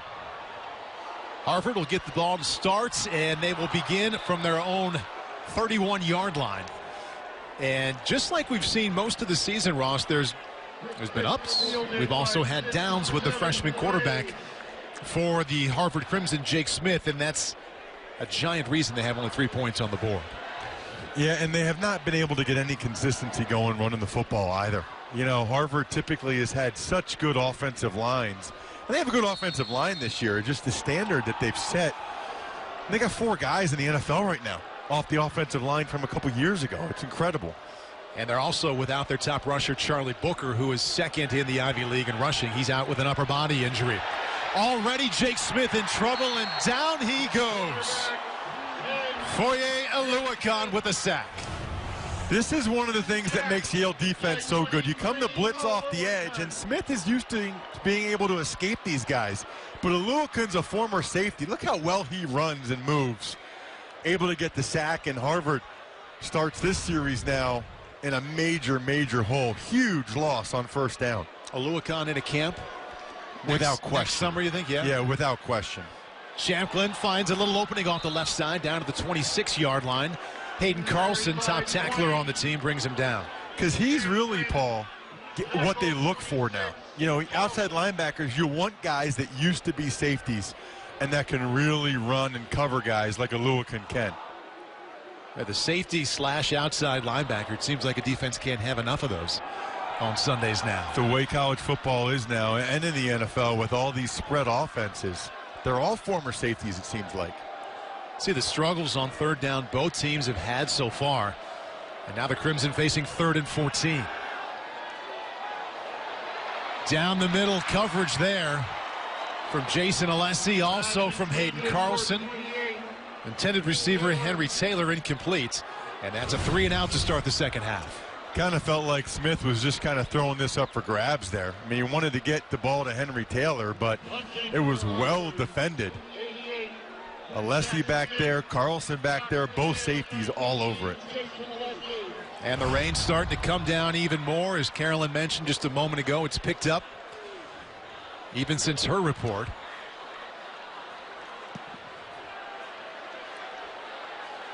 And Alessi will have a chance here. Senior safety out to the 23-yard line. Play 19, Alessi. So you have the fact that Yale is on top 17-3, Ross. You've got some wind now that you didn't have in the first half. You've got the rain coming down. I got to think it's Zane Dudek time. You would think, right? But they also want to keep moving the ball and have success. And if they can't run it on Harvard, they'll go back to the air with Rawlings. But you're right. I mean, every indicator would give you that it's going to be a heavy dose of the freshman running back from Western PA here in the second half. Came in averaging 8 yards per carry, easily the best in the Ivy League, but he's just over 2 yards per carry through 2 quarters. And doesn't even get 2 there. Lucky to get back to the line of scrimmage. Chase Guillory, number 45 again. Remember, Zane Dudek might end up being the player of the year in the Ivy League. He's up for the Jerry Rice Award, which you give to the Freshman of the Year in FCS football. He probably should win it, frankly, with what he's done this year for this team, but it has just been tough going. Sometimes that's what happens in these rivalry games. Just nowhere to go. Number 1 in the Ivies in yards per carry and yards, rushing touchdowns, total touchdowns. Slow going today. Flushed out to his right is Rawlings. Keeps it himself, goes down to the 30-yard line. And remember last October, it was late October, it was the week after the game we talked about earlier. And number 72. Yeah, that's Dieter Eiselen. Tremendous story from South Africa. Grew up playing rugby, and he was an Olympic power lifter. Saw American football, wanted the chance to play it. Actually came over, did a prep school year at Choate Rosemary Hall. Came to Yale's camp before that. They really liked what they saw. He only played 1 year of football in his life before coming to Yale last year. Good to see him walk off the field. Offense will come back out. 3rd and 4. See if we can see what happens here. He's at left guard there. Boy. Oh, just at the tail end of the play there. Oh. Seems like that's always how you get it as an offensive lineman. Rawlings there in the center, number 6. Late October, we saw him come in for the first time for Trey Moore. They were trailing at Columbia, and all of a sudden they had 3 touchdown drives, and he's been the guy ever since. He earned it. He earned the opportunity, and it brings up another 3rd down here. 3rd manageable because of that Rawlings scramble. Looking to the sidelines for the call. His top receiver, Williams Lopez, in the slot to his left.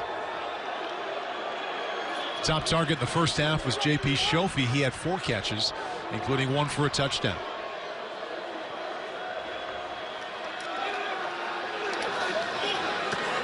Underneath is Saragusa, going to be about a yard short of that first down. Top 4th down team. You see the disappointment there from Rawlings. He wanted to go for it on 4th and a yard, but the punt team comes out. Rawlings and Dudek both immediately looked at the sideline and said, let's go for it. You got to love youthful enthusiasm, right? Youthful ambition. You're up by 14 points at your own 33-yard line. Not going for that. I actually thought they were going to go. What are you guys talking about? That's what happens when you're 9 for 11 on 4th down this season, including 1 for 1 today. Shelton Mosley lets it drop. And now roll to the 28-yard line. Was moving in this direction in the first quarter when the Harvard offense had its one impressive drive. We'll see if they can put another one together when we come back to the game.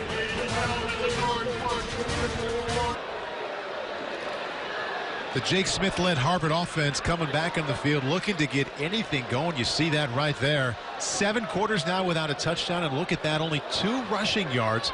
They are without Charlie Booker, the second leading rusher in the Ivy League, with an upper body injury. He's sitting this one out, but less than 100 yards here in the 3rd quarter of total offense. Smith passing on first down, wants just to Shelton Mosley. And that one broken up. Nice job of defense by Rimashevsky. Rimashevsky is so good. He is really talented. Was first team All-Ivy in 2015. Missed last year. Just man-to-man coverage. Look at that right hand up there. He almost Odell Beckham Jr.'d that right there and almost brought it in. Excellent coverage. Coach Murphy, you can see in the background there, wanted a penalty, but didn't get it. Led the Ivy League in tackles in 2015 in spite of the fact that he needed shoulder surgery on both shoulders after the season. Champlin out to the 35-yard line. And here we are once again with Harvard facing a 3rd down, and so far Ross, they're just 1 for 7 converted. This is at least 3rd and relatively short. And we've said it a couple times, Paul. Let's say it again. Jake Smith can run. He's got pretty good wheels that we'd like to see him take advantage of a little bit here in the second half.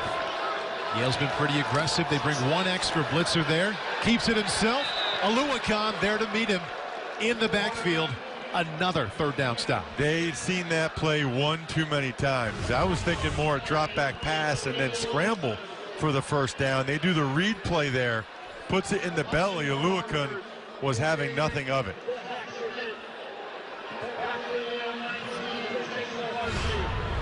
Having a big afternoon in the backfield of Harvard, also running perimeter to perimeter.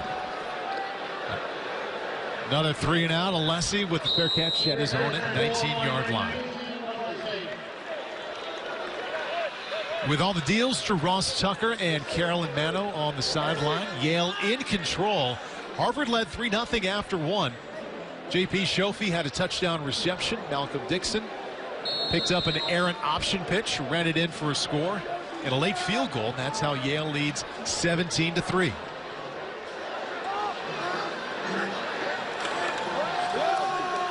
Dudek cutting it back, shuffling. That body lean we've seen from him his entire freshman year, always leaning forward. And a positive gain there. You know, at 6'5", 300, which is the average for Yale, they just start to lean on you and wear you down. I think that's one of the things that happened there. Dudek breaks a couple tackles too, but this Yale offensive line averages 6'5", 300, and Harvard has a number of defensive linemen out, so they can't rotate as much as they usually like to. Dudek down at the 25-yard line.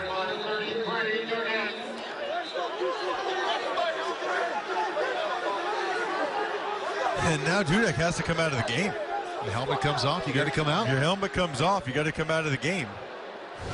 And Dudek saying, how do you think that happened? How do you think my helmet came off? Pretty good job there. Inside first by Scott Garrison.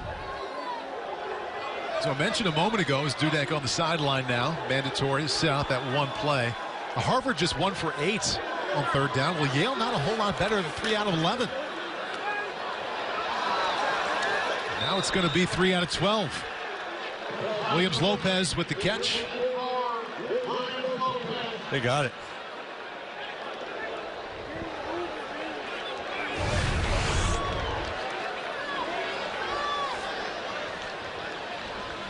Good job on the blitz pickup there by the backup running back. You'll see Rouse, number 7, right side of your screen. Really, you want to get your hands inside there. They could call you for a hold, but still a nice job. Did end up picking up the first down. This Rouse spinning his way, fighting to get back to that line of scrimmage. Eventually, Charlie Walker finished him off. That's a lot of effort to get smacked in the face, you know? I mean, that's a heck of a lot of effort just to take one of the chops. Watch number 50, Richie Ryan. He splits the double team from Pittsburgh Central Catholic, spins Rouse around, Rouse, boom! Just gets popped right there at the end. Richie Ryan earned high praise from the Harvard coaches when we talked to him this week. They said he has played very well. 50, Richie Ryan, 90, Stoneheart. Fumbled snap. Rawlings picks it up. Non-conventional completion there to his 3rd side end, Connor Fury. That's when you know it's your day. You know, I mean, when Harvard messes up the pitch, they lose the ball. Watch this. It hit Stuther in the rear end. I've been there, Paul. He tried to snap the shotgun snap. I think it hit him right in the rear end. How about Rawlings? Watch this. Let's see if it hit. Oh, no, he never got it up. He never got it up. Sometimes, especially with the way that field is down there and there's divots and stuff, the tip of the ball, as you go to shotgun the ball back, gets caught on the ground itself. Heads up play by Rawlings. This time inside give to Dudek to the 40-yard line. Gonna be close. On 3rd down and 2, looks like he's just a little short.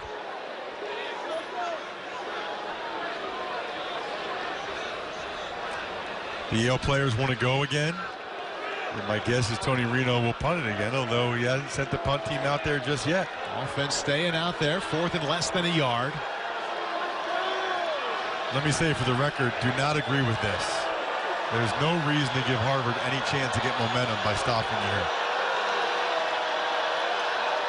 Maybe a little pooch punt here. There you go, that extra step back. Good call, Ross. I do agree with that. Nobody back for Harvard. Right? Perfect. Well done by Rawlings as well, and especially when you consider how well the Yale defense is playing. Harvard offense hasn't moved since its first possession. Yale continues to lead by 14. 3 years old. They were expecting 60,000. Looks like they got that. A lot of people here, that's for sure. Scores to keep an eye on: Columbia and Dartmouth especially if they win, and if Yale loses, they would share the Ivy League Conference crown. You see what they're doing. They're tight games here on this Saturday.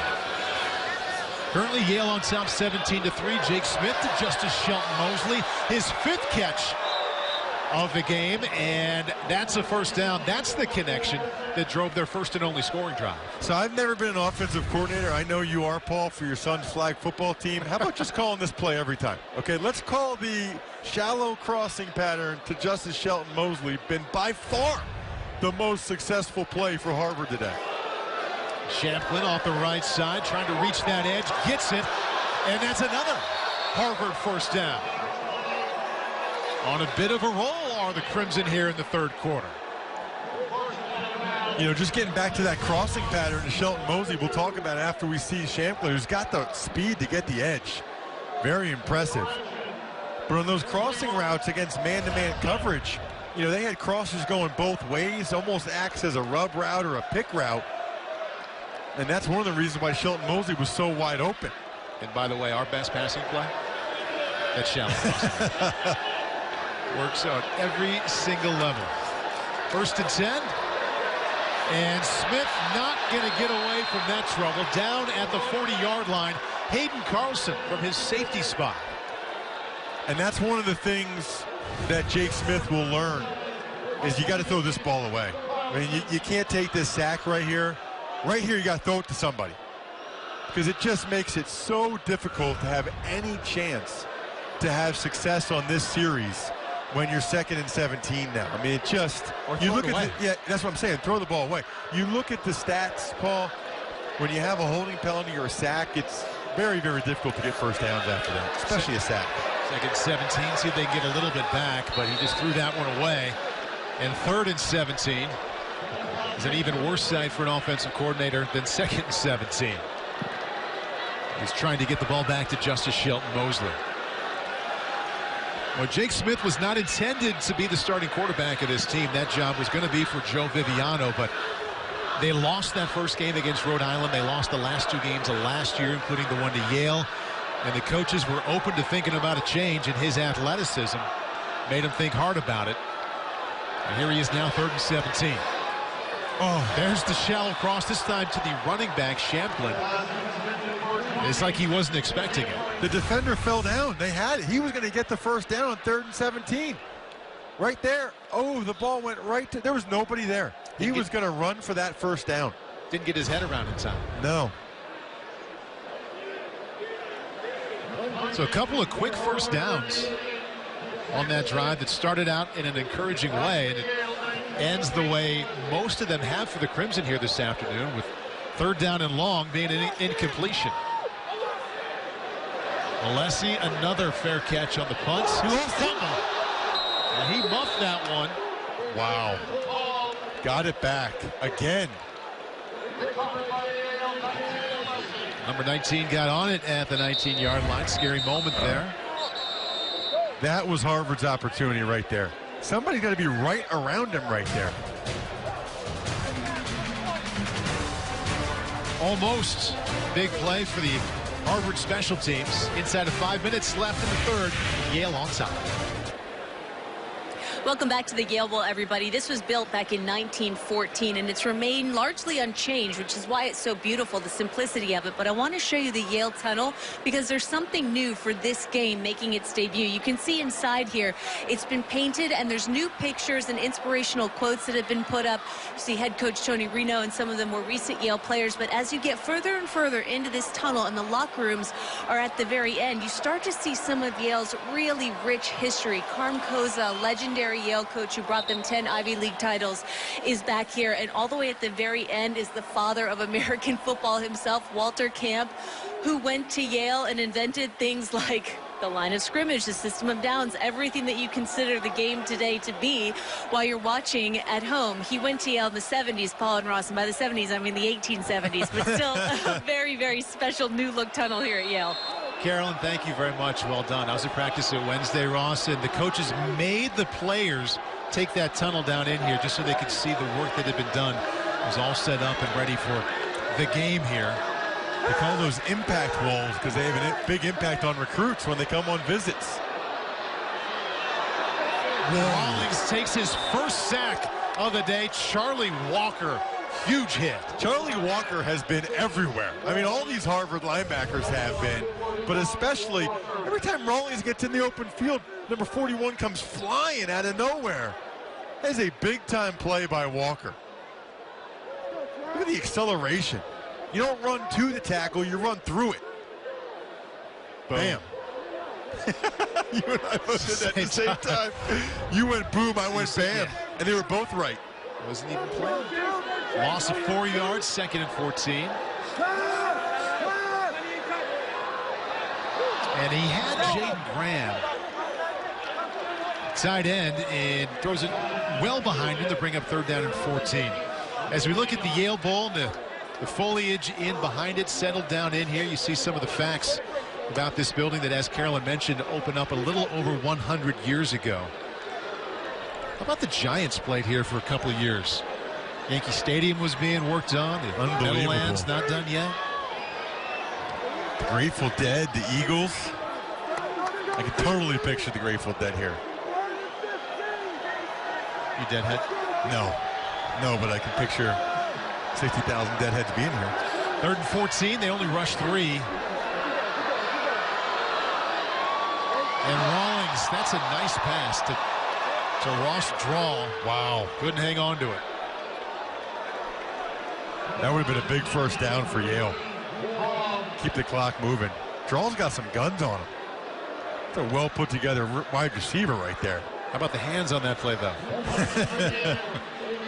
There we go. Handsome Dan. This version's name is Walter. Why is it not Dan? Well, it's, you know, he's all the handsome Dans have their own. Got it, okay. Their own little name. On campus almost every day.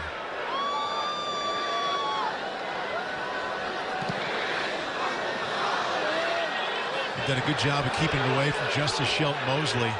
They really have. Top punt returner in the nation. Now, Yale believes that ball touched a Harvard player. It's been a big factor in the game. I mean, Shelton Mosley, #1 in all of FCS football, almost 19 yards per return. He's got 2 touchdowns this year. They just haven't been able to get him in space as much as they're trying, as they want to, or get him the ball to get on the return. And we've seen this sequence a number of times so far today, Ross, where the Harvard defense comes through. The offense takes over with decent field position. This is actually very good field position inside of Yale territory. And they just can't sustain a drive, with the exception of the 1 scoring drive, which was their first of the afternoon. 1st and 10 from the Bulldog 49. Jake Smith, the freshman, continues to go at quarterback.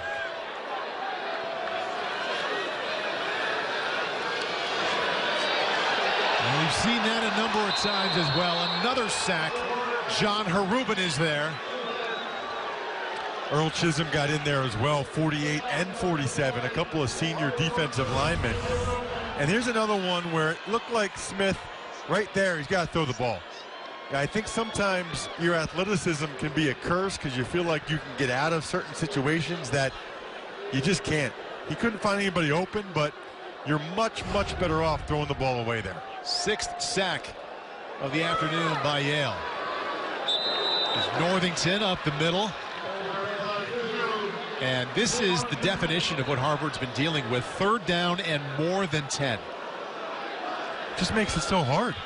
I mean, 3rd and 15 plus, there might be 2 or 3 plays that the offensive coordinator, Joel Lamb, has on his sheet. They almost might want to think of something, Paul, where they complete something short of the line to gain and then go for it on 4th down at this point. I mean, you're down 14 points and you have less than 18 minutes remaining in your season. Get half of it here and then maybe go on 4. They're 1 for 9 converting on 3rd down so far. This is 3rd and 16. Has the completion, but little else. Foye Aluakun there to bring down Shelton Mosley. It's been that kind of day for Harvard, and frankly, that kind of season. Yeah, they're still a 5-4 team with 5 wins, but they just have not been able to get it going offensively like they have in previous years. Ross, that was the exact same play they hit on twice on that first drive. Yep. And Aluakun has seen that before and knew exactly what to do.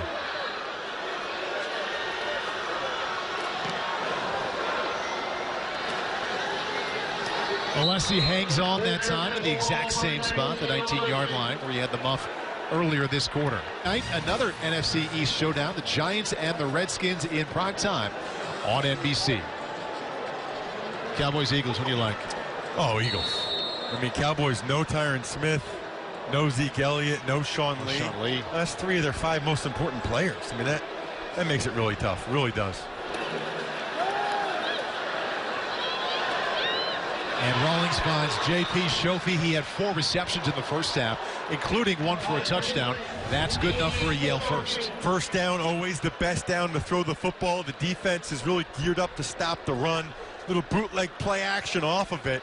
It's really well done all the way around. Shofi runs off Rayshawn McGee, the corner, who slips a little bit trying to come out of his break.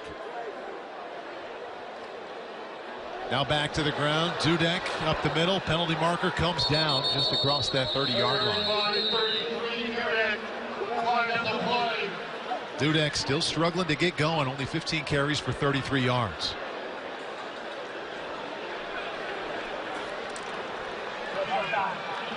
Oh, offsides on the defense that time. That hurts.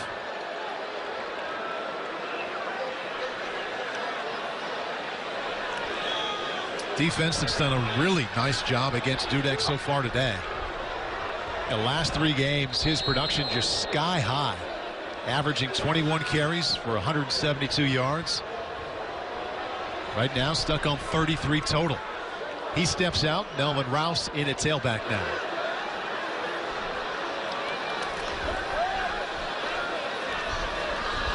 And Rawlings will slide just as he got to that first down marker. I think he got just enough to pick up the first. What is it about coaches' kids? They just know. You know what I mean? He just knows. He knew right where he needed to go. Accelerates. He doesn't do this a lot, but it's just something he can do. Just enough is exactly right. He wasn't really happy taking a shot there after he slid either, by the way. His father, Keith, was his high school coach in Bel Air, Maryland. Grew up watching tape, hanging out in the practice field. Dudek back in, now back up the middle, fighting for a little extra across the 45. Says a lot about what Harvard has done that we can say that's one of his best carries so far today. It really does. And I think Rawlings will be smart enough here to take it to the quarter with a 17-3 lead. No reason to run another play here if you're Yale. He's a coach's kid. He knows the deal. I think, what do they say? Some people call him Sunshine because of the haircut. How about Fresh Prince? He's from Bel Air, Maryland. We go Fresh Prince? He's got a little late 70s Nick Nolte thing going on. He probably doesn't even know what the Fresh Prince is. Like 19 years old. Or Nick Nolte. He has no idea Nick Nolte. 3/4 of the game in the books. Yale 1 quarter away from an outright Ivy League championship. Welcome back to the Yale Bowl. Here at the game, 4th quarter about to begin. There's Tony Reno, center of the screen, and you see where he's been and what he's done. Actually spent time at Harvard as an assistant coach. Was here at Yale before that, then Yale afterward, and there he is, representing the Crimson, 2009 to 2011. Now in his 7th season at Yale, and a quarter away from claiming the conference championship. For more on Tony Reno and what he's doing here at Yale, let's go to the sideline and check in with Carolyn. Paul, hey, well, this being the Ivy League, Tony has had to set the bar really high when finding ways to motivate his players. And one of the things that he said over and over again is E plus R squared equals O. The event plus the response squared equals the outcome. And I am not an Ivy Leaguer, Ross. I will admit that. So I had to ask Coach Reno, what does the O stand for? Does it stand for offense? He said, no, Carolyn, it stands for outcome, but don't feel too bad. I went to Worcester State. Either way, I think we're both doing something right. Carolyn, thank you. And I joined you there in the public school background. Rawlings flushed out to his left on 3rd down, late penalty marker. Just as he got outside the pocket, leaping to a 1st down. They're going to get Marbach again, the left tackle. And again, he's probably going to think he didn't do it. Second holding penalty against the rocket scientist. Holding. Offense. Number 79. 10 yards from the previous spot. Still 3rd down. Literally a rocket scientist, by the way. I'll get into that. You see him at the top of your screen. Watch right here. Right there as Rawlings goes in. He's got that grab, almost identical to the other holding penalty he had. But Marbach is part of the Yale Undergraduate Aerospace Association. He built and launched a rocket last offseason. Not like helped build, he actually built. No, he built it. He is a rocket scientist. This is fun to say. Yeah. 3rd down and 12. Little touch pass, and that's a great job of playmaking by Kirk Rawlings. Finds Siragusa Jr. inside the 40-yard line. 1st down, Bulldogs. This is what makes Rawlings so special. This is what we saw last year starting in that Columbia game and in last year's Harvard game. On the move, still looking downfield. Siragusa uncovers, and that is a huge, huge 1st down. Good job by the rocket scientist, Marbach. And they get the 1st down. By the way, if I were a rocket scientist, I'd probably wear a T-shirt that said, "I am a rocket scientist." Like, seriously. Would you change your name to Johnny Lujack and have the long blonde hair? Melvin Rouse finding some room off the left side. Still on his feet inside the 15. Normally a slot back, looking pretty good at tailback on that one. How about having multiple stud freshman running backs? One of the best blocked plays of the day. Rouse only goes about 170 pounds, but he can really scoot. A freshman out of East Charlotte, North Carolina, quite an athlete in high school. Set a school record, the triple jump, played lacrosse. Good chunk of athletic ability there as well. 1st down and 10. There's Rouse again inside the 5 and almost had enough to take it in. Have to settle with the gain down to the 3. Kind of feels like the dam is about to break, doesn't it, Paul? I mean, Harvard's done such a good job all game. Little inside counter play. They pulled both the right guard and the right tackle. Huge seam there. Rouse goes right up the middle and feels like they're awfully close to getting the Ivy League outright title clinching score here. A freshman everywhere you look in the backfield for Kirk Rawlings, who's only a sophomore. Future's bright here, including the immediate future here. 1st and goal. Rawlings to the end zone to Siragusa. Penalty marker comes in. Man, I don't know about that. First glance, it looked like both guys were doing a little hand fighting there. Siragusa is a big kid. Pass interference. Defense, number 36. Foul occurred in the end zone. By rule, the ball will be placed on the 2-yard line. 1st down. Call goes against Tanner Lee. That's a pretty good play. That's a perfect play. It looked to me like they threw the flag for what happened earlier, but you heard my philosophy earlier, Paul. When in doubt, don't throw the flag. That's one I would have kept in my pocket. Saw the raindrops in the camera on that shot. It just started to come down again. It started earlier in the 2nd half and went away. Now the sprinkles are back. 1st and goal once again. Touchdown, Bulldogs.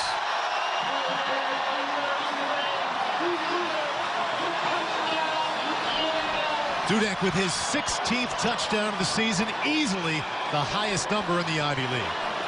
School record, 16th touchdown for freshmen. And this is just inside zone. They're just coming right at you, and it's well blocked across the way. Harvard's defense has spent too much time on the field, and they've finally gotten worn down. What a turn of events. Man.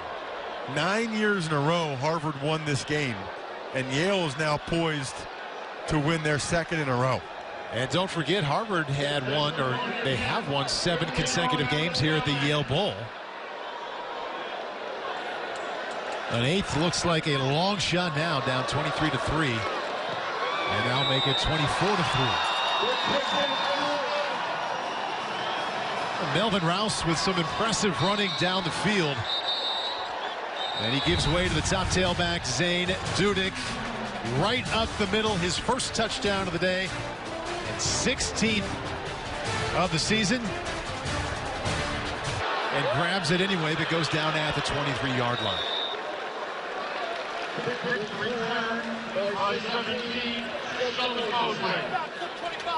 Back up to a conversation we had with Harvard head coach Tim Murphy during the week, Ross. He said, 24 years I've been at Harvard. This is the best Yale team I've ever seen. I think he's right. It's probably the best Yale team I've seen. And we're going to see a new quarterback here. See number 4, Joe Viviano, the senior from Conestoga, running out there. You see Yale's offense. I mean, look at these guys over there put together. Look at 72, Eisel. Offensive line gets a rest. Joe Viviano, senior quarterback.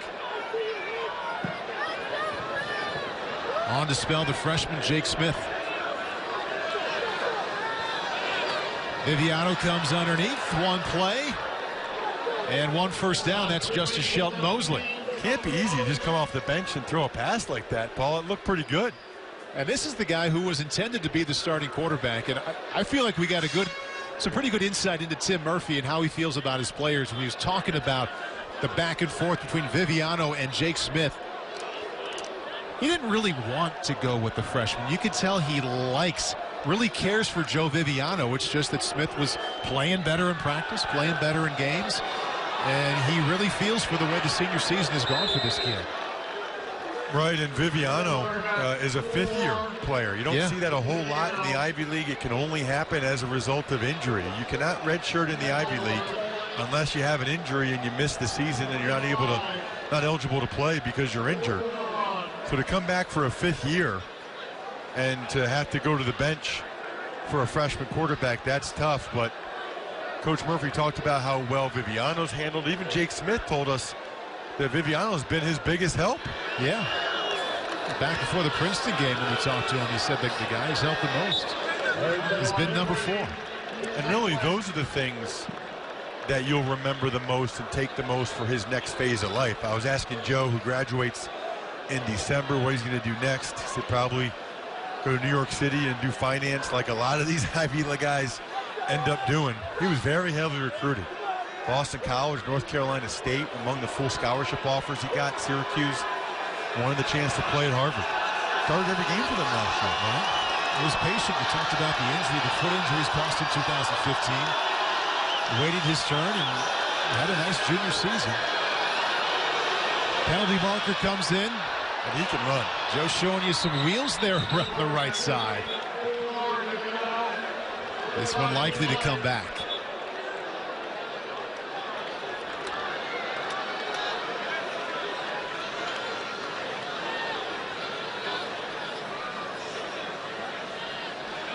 Personal foul. Hands in the face.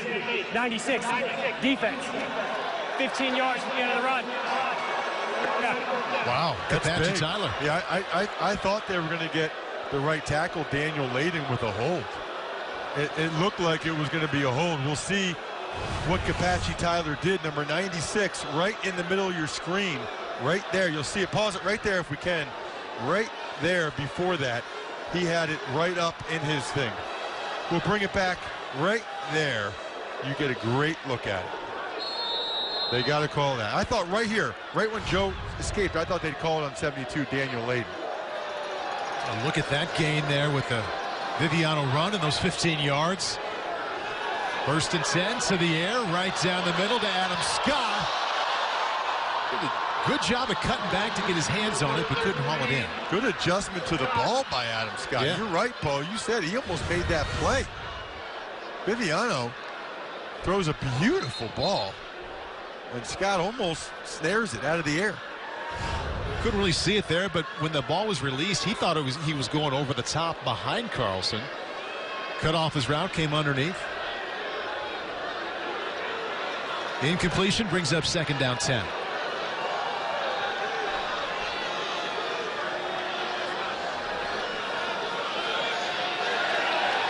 Yale defense in the backfield again. That's Kyle Mullen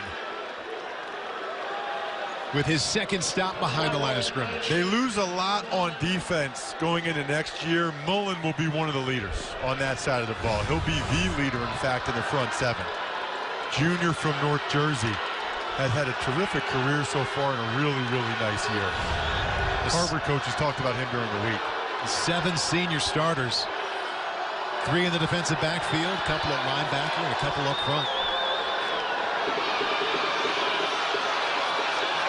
Viviano back across his body. Dangerous throw. Wanted Shelton Mosley. Rimashevsky had the coverage. 4th down, obviously you have to go for it here. You can see Viviano's athleticism. I mean, Paul, 6'5", 220, he's built well, he throws a nice ball, he runs very well, just hasn't been as consistent in terms of accuracy and decision-making as the coaches really felt like they needed. 4th and 12 here. If Harvard has any chance of beginning this comeback, it has to start right here.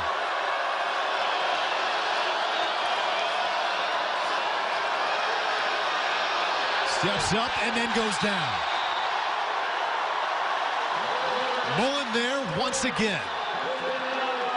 Yeah, not going to get 12 yards that way. Not against this defense. That would be one where Joe would have preferred to throw it up to somebody, and I think he wanted to right when he stepped up in the pocket here. Kyle Mullen having a day. A day where, right? Awesome. It seems like the Olympics come sooner and sooner every year, which means every time, which means we're just getting older, Paul. Life goes faster the older you get, I think. Yale back on offense, and Zane Dudek just scored a touchdown the last drive. So it's an NBC Super Bowl. A bunch of us going right from the Super Bowl Sunday, Monday to the flight over there. Wow. Begin the Winter Olympics. Going to be a fun month. You're living the dream, man. Living the dream. Hanging out on Saturdays with Ross Tucker. These guys are living the dream right here. How about a chance to get the first outright Ivy League title for Yale since 1980? Since 1980, it's shared. I was born in '79. I mean, that's 37 years. Unbelievable. And they've had pieces of it. Rawlings out to Siragusa just across the 41-yard line. They've had pieces of the title plenty of times, but just claiming it outright in the Ivy League is a special thing. There's Carm Koza, Hall of Fame legendary head coach. And that's Gary Fenzik behind him, by the way, who started for the Bears. Remember that back in 1985 as Carm celebrates. But he was the guy on the sideline back in 1980, the last outright championship. Still has the Ivy League record with 10 Ivy League championships. 2 active coaches right behind him, by the way. Yeah. Al Bagnoli, as well as Tim Murphy, both at 9. And neither one of them is going to get a piece of the championship this year because Yale's taking it all themselves. Yale's still throwing the ball, and Rawlings is sacked. Stoneheart, he is such a good player. Surprising decision to throw it there, and they wanted to keep moving the chains. But Stoneheart, probably the best bull rusher in the Ivy League, gets Rawlings. Looking the part of a bull rusher. That's an NFL-type body there. Yeah, he's physically impressive. He really is. He's a good player. Michelle Mosley started strong today with those 3 receptions on the field goal drive to start, but they've been punting away from him, kicking away from him. And has been limited offensively since that first drive.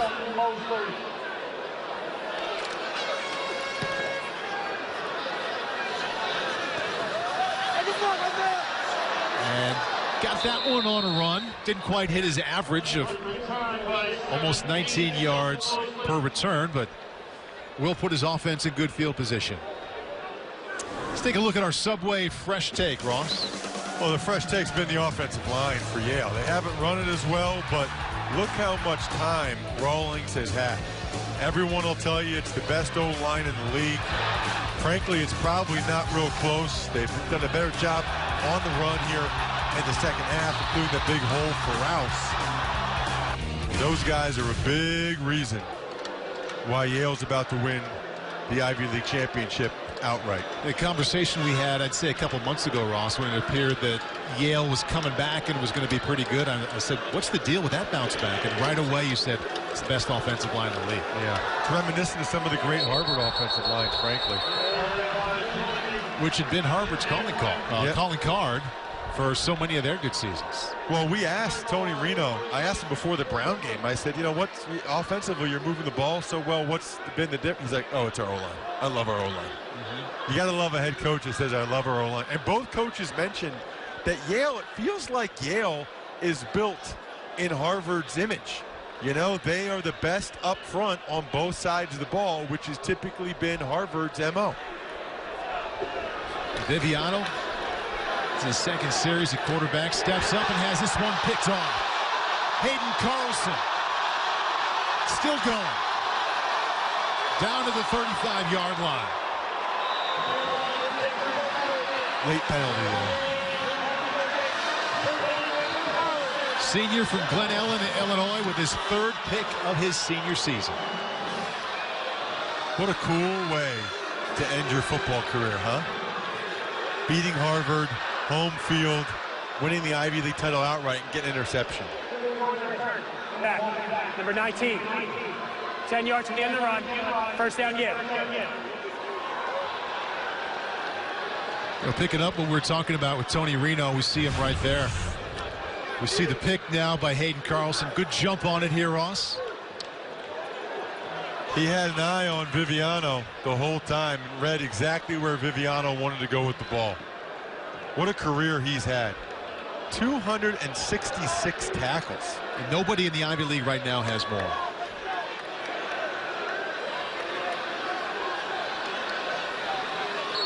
Heck of a career coming to a close. So Tony Reno not only has 7 starters on defense. We talked to him during the week, Ross. He talked about the fact that he has a team that enjoys practice. As Dudek cuts it back, got a little room around the left side there so that they can keep it in bounds. Gets down inside the 40-yard line. For more on Tony Reno, let's check in again with Carolyn. Yeah, you know, Paul, just speaking with Tony, like you said on the calls this week, one of the things he preaches to the kids is take care of your 20 square feet. That's been one of his mantras this year. Just keep it simple and do your job. And Ross, you know, it's a simple message, but it's one that's been very successful, not just at this level, but also in the NFL. You know better than anybody. That's Bill Belichick's, you know, famous slogan, just do your job. Tony takes the same approach, simplifying everything, but just doing it well. And he says that that's why they've had so much success this season. Ross, I think you have about 10 feet up here, maybe. Not quite 20. Well, he talked about that. I mean, he said, you know, guys, the stuff we're into, it's a lot of the corny stuff. We focus a lot on relationships. Every year he takes the senior class down to Gettysburg to meet with General McChrystal. So the guys love each other. There's an investment in each other. He really feels like he's been able to turn the culture around. You see the team at Gettysburg. Every April, they do that with the seniors. That's pretty cool. Very cool. You see Tony's son right there in the middle. And it's paid dividends in a major way. So they make that trip together, and what I was talking about with he told us they like practice, and I went to practice on Wednesday. I'm like, oh my gosh, these guys actually are having a good time at a November practice. And you've been on teams, even good ones, where, you know, practice is work. Yeah. And you don't always get the energy and enthusiasm, but he's getting that here this year, and a big reason why they're awfully close to being 9-1. Dudek, a little stiff arm in the backfield.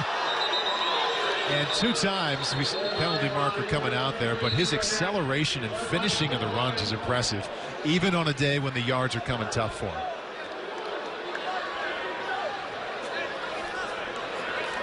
You know, the last thing you want to do in these situations is have a penalty. Holding. Offense, number 85. 10 yards from the previous spot. Second down. This is essentially, Paul, 4-minute offense, and what you talk about here is you stay in bounds, 2 hands on the football, and no penalties, because you want the clock to keep moving when you're on offense. Those are the 3 tenets of 4-minute offense. Dudek still running hard now at 20 carries, averaging 21 coming into this one, the last 3 games, but only getting 51 yards so far. Hard-earned yards today.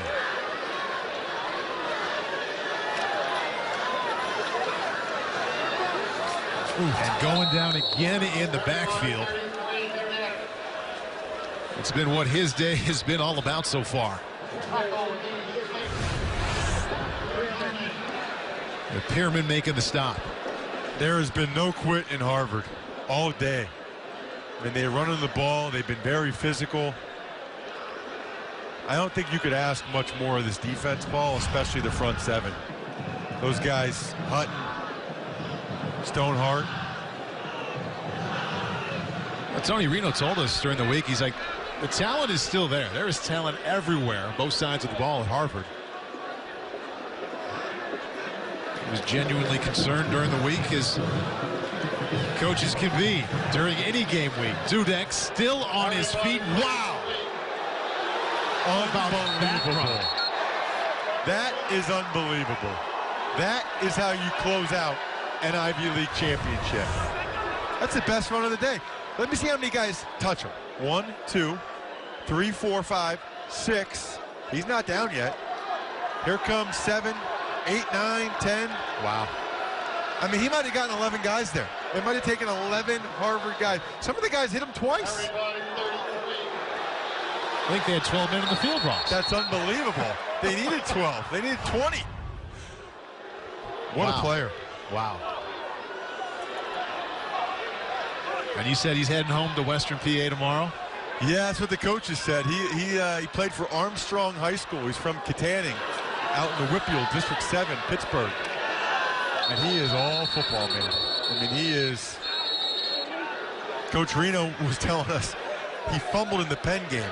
And Coach Reno's watching the defense, and he feels somebody tugging on him. And he's saying, "What? Who's tight?" Turns around, and it's Zane Dudek. And he says, "Coach, I'll never do that again." And Tony said, "Okay, sounds good to me." We're going to have a whole lot of carries in the next 3 years here. Some of the upperclassmen coming off the field. Boy, you got to feel so good for the seniors, for Yale. They did a lot of losing, Paul. They did a lot of losing the last few years. Last year they did. Yeah. They were 3-7 last year.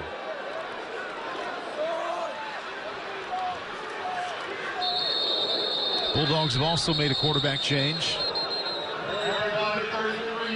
It's Andrew Johnson in, spelling Kurt Rawlings. The coaches can get themselves worried pretty much at any point in the game, but even Tony has to be feeling that it's awfully close, almost at the 2-minute mark to that outright conference championship.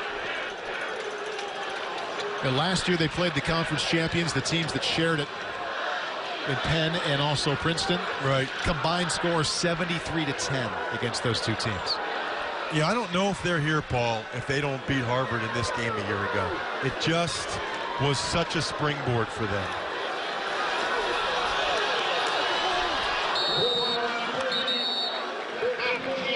Andrew Johnson with the keep.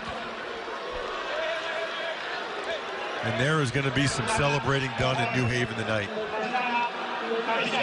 It's a long time coming. Did Harvard call timeout? It was a timeout call. Tony Reno, part coaching, part enjoying the moment there with his Yale Bulldogs about to become the Ivy League champs. TIAA presents the Ivy League game of the week, and it is the game. Harvard, Yale, Yale in control. Here's what else is happening around the Ivy League. And we came on the air talking about how Columbia and Dartmouth paying close attention to what's happening here because they could share the Ivy League crown if they won and Yale lost. But Yale well on its way to a victory, a commanding victory that will give them the conference title all by themselves. See Princeton coming back. Another back-and-forth game for the Tigers. Yeah, they've lost every close game they've been in. I mean, they've got 5 wins, but their 4 losses all close games. Still Dudek in, fighting for extra yardage. New quarterback in is Tom Stewart. Moments ago.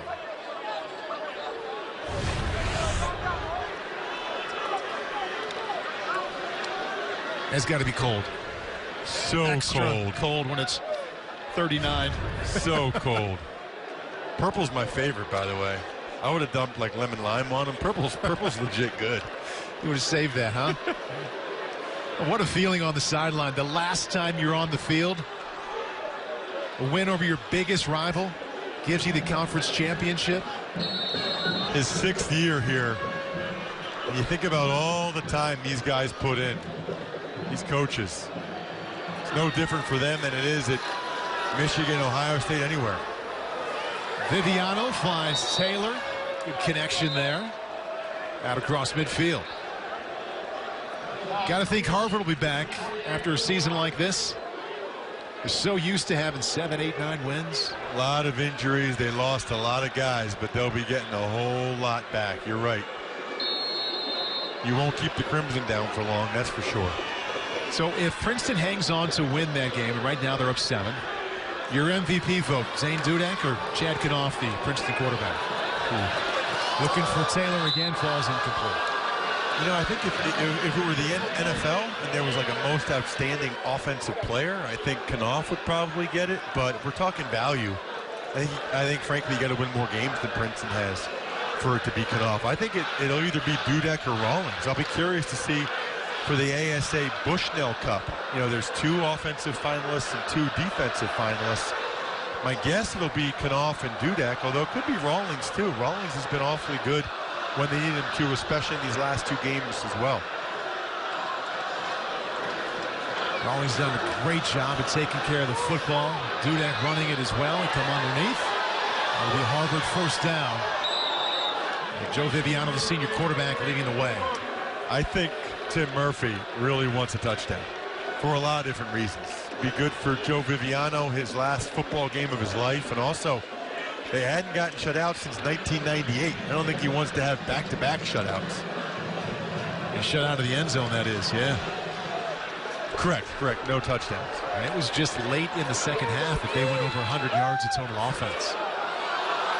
Pushing it to the end zone, and it's intercepted. Freshman Deontay Henson. They got some good freshmen too, Paul. Doing it right there in the student section. I would totally just jump up into that student section right there. I would do the Lambo leap. They're doing it. They're doing it.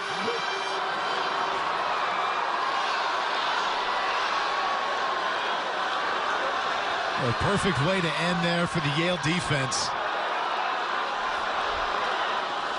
They'll be able to just take a knee.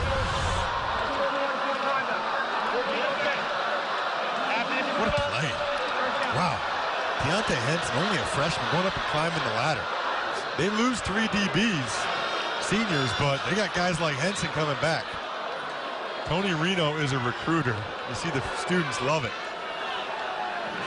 You're starting out with your sophomore quarterback will be back. Zane Dudek will come back. First and foremost, an offseason to enjoy not just a win over Harvard, but an outright conference title.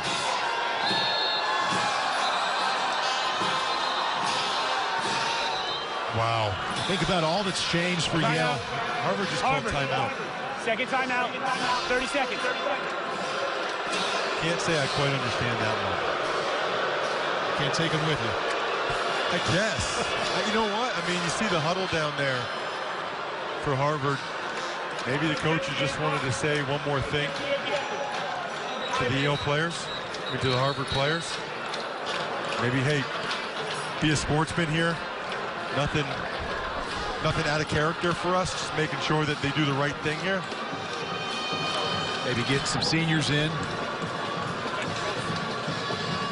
But 1 year ago, Ross, before this game in Cambridge, Yale was 2-7.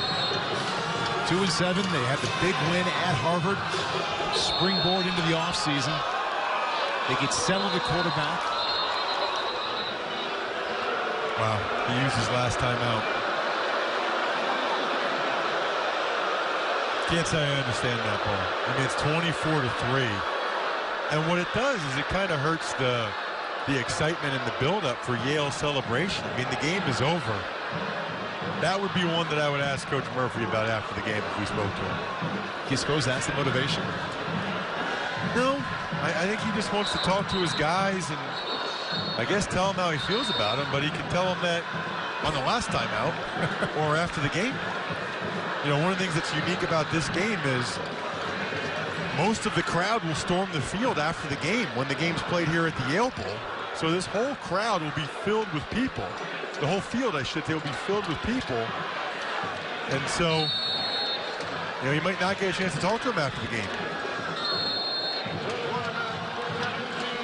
They're going to force Yale to have to punt, I guess. Awfully anticlimactic, right? As we count down the final seconds here, I can point out that Yale undefeated at home, Ross, and outscoring their opponents at home this year by 122 points. I'll give you one that's even crazier. Let me have it. They've allowed 13 points in their last 3 home games. Now with the field goal here, they've allowed 16 points in their last 3 home games. And one of those was a total garbage time touchdown by Brown. I mean, timeouts won't stop it now. Yale fans, I guess they'll get a delay game and have to punt it away. Nothing like a game-ending punt. First time out, 30 seconds. You know, they could just have Rawlings run around a little bit and take a knee. Right? Imagine if he gets hurt or something. Run around and take a knee, and then he could keep the game ball. The Harvard trail in this game 3-0, but as the scoreboard shows you right there, it's been all Bulldogs since as soon as that second quarter started. I guess the flip side is if you're the Yale guys, why not have even more time to enjoy this, let it all soak in. You see a bunch of the seniors there. Pretty much all the guys you see there. Opplinger, Carlson, Kapachi, Tyler, Rimashevsky, Aruba. It's the last time they'll play college football. Several of them hoping to get shots at the next level, but what a special moment. Like, can you imagine you knock off Harvard, you clinch the outright crown, you keep the Crimson out of the end zone. If you're one of those 7 starting defenders that's a senior for Yale, you just can't write it up any better. And we're talking about forever. You know, you're talking about reunions 10 years from now when they celebrate it, 20 years. I mean, you're marking history here in this league. They put 6 seconds back up. Is this a pooch kick by Rawlings, or does he run around? Running around.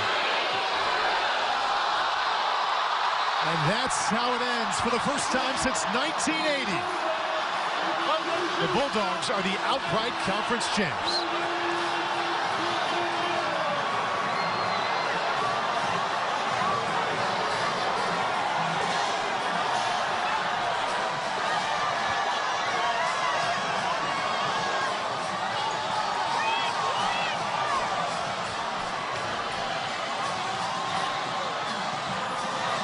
A 9-1 season ends in celebration.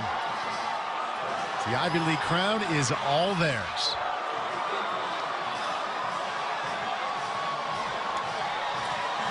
What an awesome scene. This is what college football is all about.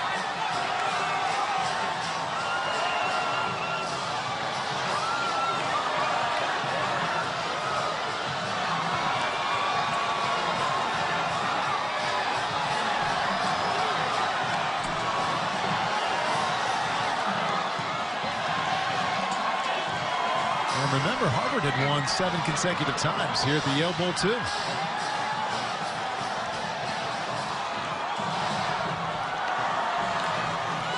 Man, people are just pouring out onto the field.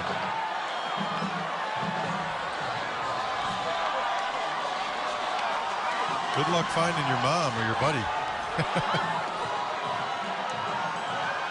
Carolyn Nano is down there, and somehow she found Tony Reno. Carolyn, take it away.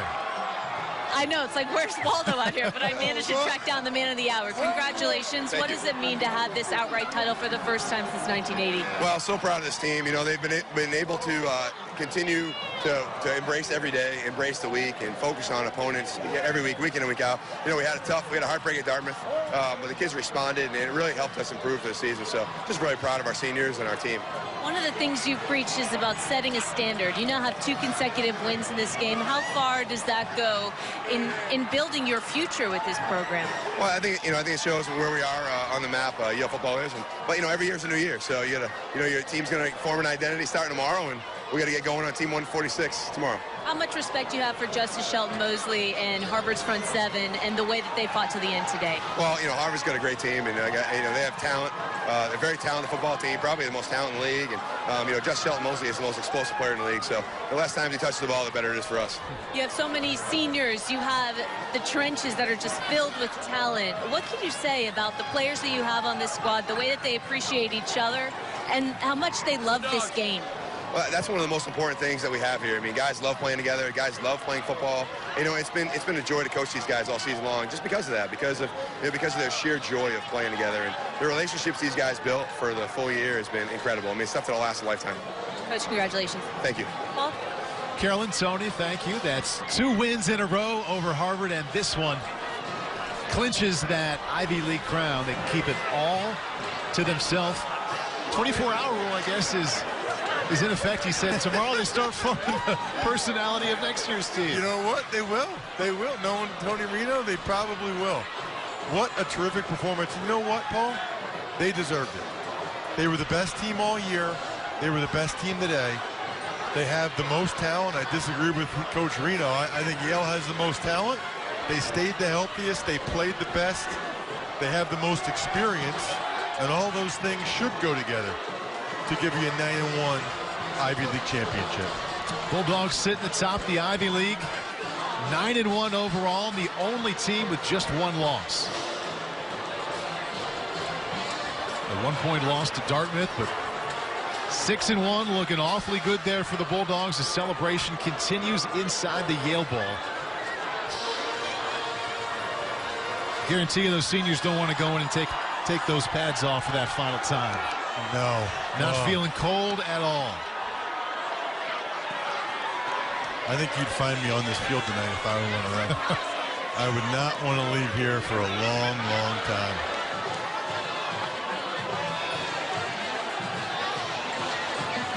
Same team that was 2-7 prior to last year's game against Harvard. Celebrating a dominating win against the Crimson here today.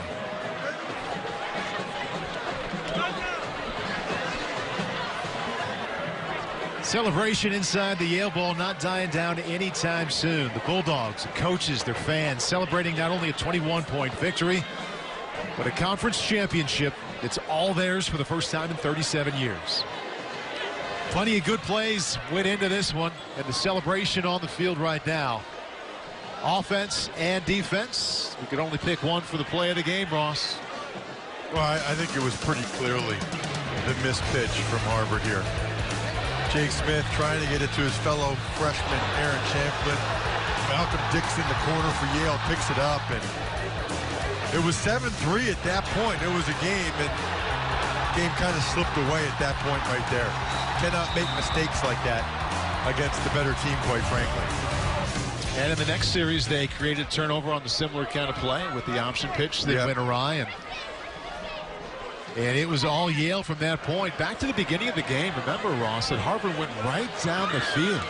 Smith to Shelton Mosley a series of times. Couldn't put it in the end zone, but first and goal inside the 5 to not get a touchdown after that. That was 3 consecutive plays with the Yale front 7. Somebody, usually a couple of somebodies in the backfield, making a play to push him back and force that field goal. And it took him until the second quarter to put points on the board. Rawlings to J.P. Shofie, 45-yarder that led to the Rawlings to Shofie fade for the touchdown. And then that play we just saw, Malcolm Dixon with the scoop and score. That came shortly after, and the Harvard offense just struggled mightily throughout, Ross. They didn't score a touchdown last week or this week. And it was deep in the second half until they had over 100 yards of total offense. I think it's awesome that they let everybody come on the field, by the way.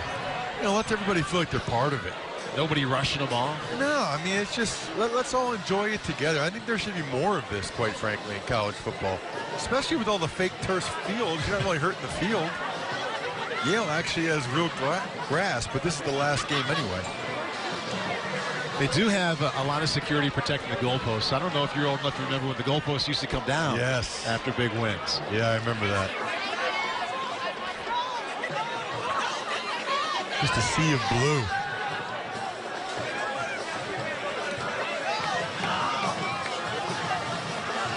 dominating home schedule for Yale, 5-0 at the Yale Bowl this season. I believe Carolyn Mano is down there somewhere. Carolyn, are you with us? Yeah, hey, I'm here with Earl Chisholm, who's a senior here at Yale. Oh, sorry, just to put out of our way. And a couple of fans are getting in the way. We're trying to wrangle everybody together. Earl, as a senior, congratulations on this win. How would you describe this particular rivalry and what it means for this group of seniors? Well, this group of seniors has done a lot of work, you know, our past 4 years here. And just to end it this way against our rival has been just incredible. And just love this group of guys, and I know we're going to carry this for the rest of our lives. What do you think this win does to add to the legacy that head coach Tony Reno is trying to establish with this team? I mean, just the length of time since we've had a championship, and then outright championship, it just kind of speaks for itself. I mean, it's been so long, and just to see it all culminate like this is just incredible. You know, Tony Reno talks a lot about relationships, players and players, coaches and players, coaches and coaches, and the standard that he's trying to set for this team. How proud are you to play a role in that and to be a part of what could be described as a family here? It's been incredibly humbling, and I mean, I have a group of brothers, 107 guys deep, coaches. I mean, it's just been incredible just being in this ride and having a role like that. It's incredible. It's an unreal feeling, definitely. Congratulations to you. Thank you. Paul? Carolyn, thank you very much. Nice job working your way around down all that crowd down there and the celebration. Ross, final thoughts on what you saw from Yale, not just today, but this entire conference championship season? Well, they are very, very deserving champions. They've got the best team. They've showed it all year long, and a great year for the Ivy League. You know, Columbia will be in second place, maybe tied with Dartmouth, but a bunch of teams have been able to turn it around this year. You know, at one point, Coach Estes said that the Ivy League's flipped upside down with some of the teams at the top. And I think that's great for the league, great for any league, quite frankly, when you have some fresh blood at the top. That's been a big part of the excitement all season long here, the parity. And the teams coming back to the top, like you mentioned, that just a year ago were really struggling and toward the bottom. And I don't think Yale's going away anytime soon. They lose a lot, but they got a bunch of kids back also. Ross, good season. Absolutely. Spend time with you. Awesome. Always a fun time. Final score here inside the Yale Bowl for the game. Yale, from the second quarter on, dominated. They win 24-3. And with it, they win the outright conference title. Next college football for us is the Bayou Classic, Southern and Grambling. That's November 25th, coming up next Saturday. Thanks for being with us so long.